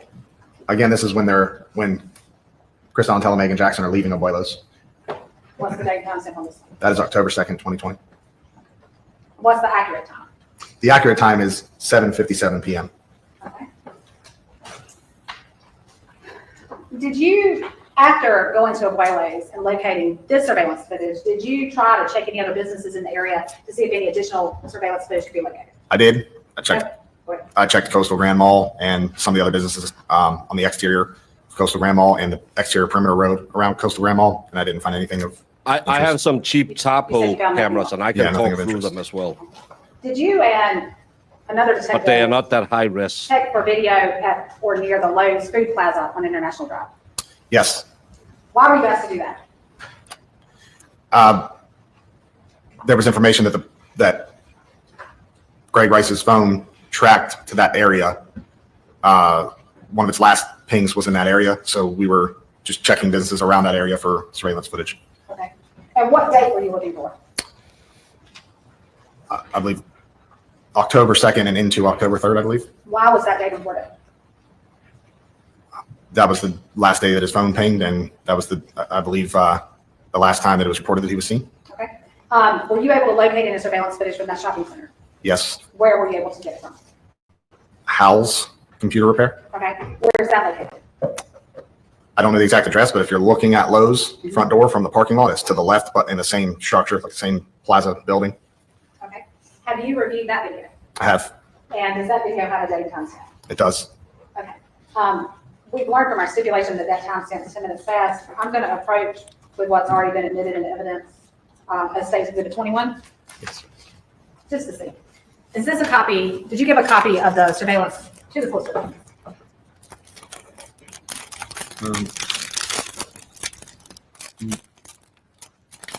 The copy was, I'm not sure how necessarily it was delivered, but again, my signature's not on this particular. This one's already been admitted into evidence. Okay. The copy that we make copies of what you provide.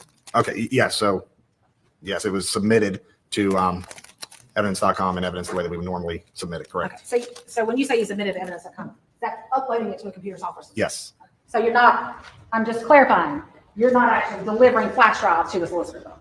correct. All right. Did you also, I'm going to approach with what's been marked as exhibit 22. Okay. May I approach on? Yes. All right, so this one, I believe has your initials, so let's look and see. Yes, Okay, so have you reviewed that list and verified what it is? yes. And what is that list? This is clips from the footage obtained from Hal's surveillance camera. Okay, and is this a fair and accurate representation of the clips that you obtained? Yes. Your Honor, this time the state seeks to introduce exhibit 22 in evidence and publish in jury. Exactly. Mr. Your Honor. They just did it 22 admitted in evidence, is that objection? Well, I have grandchildren, so a grandchild, so. 2020 is when it happened, so it's not that long ago.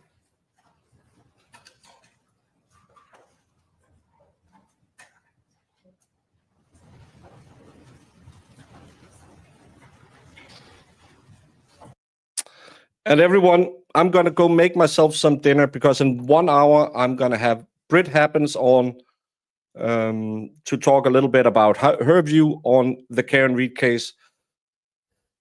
We got almost 5 hours into day one on the Meagan Jackson Pee Dee River unaliver case. Gonna follow it tomorrow on Verdict Watch, and hopefully you'll hang out with us, me, Mo, Valhalla, doing our Verdict Watch tomorrow.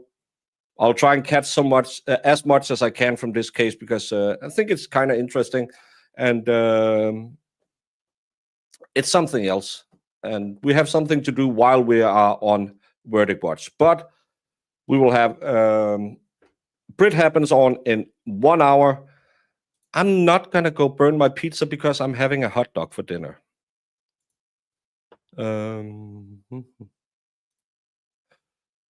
It's the photos from the restaurant that didn't have his initials on.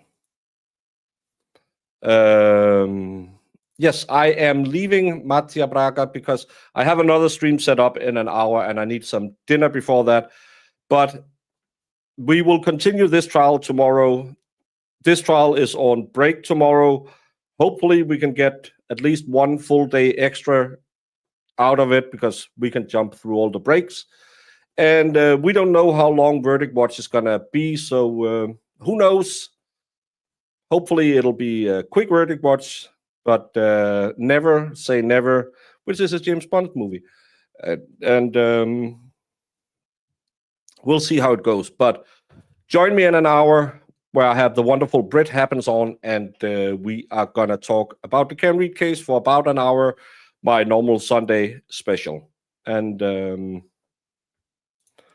other theory in Germany, the legal father is always the husband, even when they're split, but still married. If she's pregnant with another guy, that may be a problem to solve.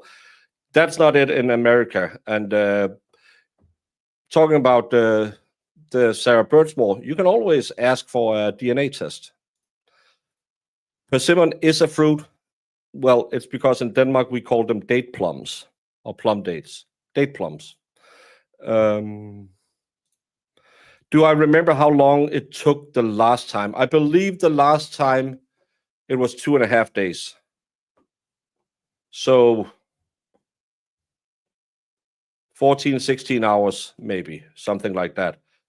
But this is just going off what I'm not 100% sure, but I believe 2.5 days. And bring your friends back. I don't know why we just lost a ton of you over the last 5 minutes, but we did. But hopefully you'll be back in an hour. The lovely Brit Happens will be here. First time on the channel. So come give her a little bit of a support and give the old grifter some views, because it's hard being a grifter. Yes, I did examine his lower extremities. That is protocol in any case of suspected impact with a motor vehicle. So I did examine his legs, and I did not see any evidence of an impact site.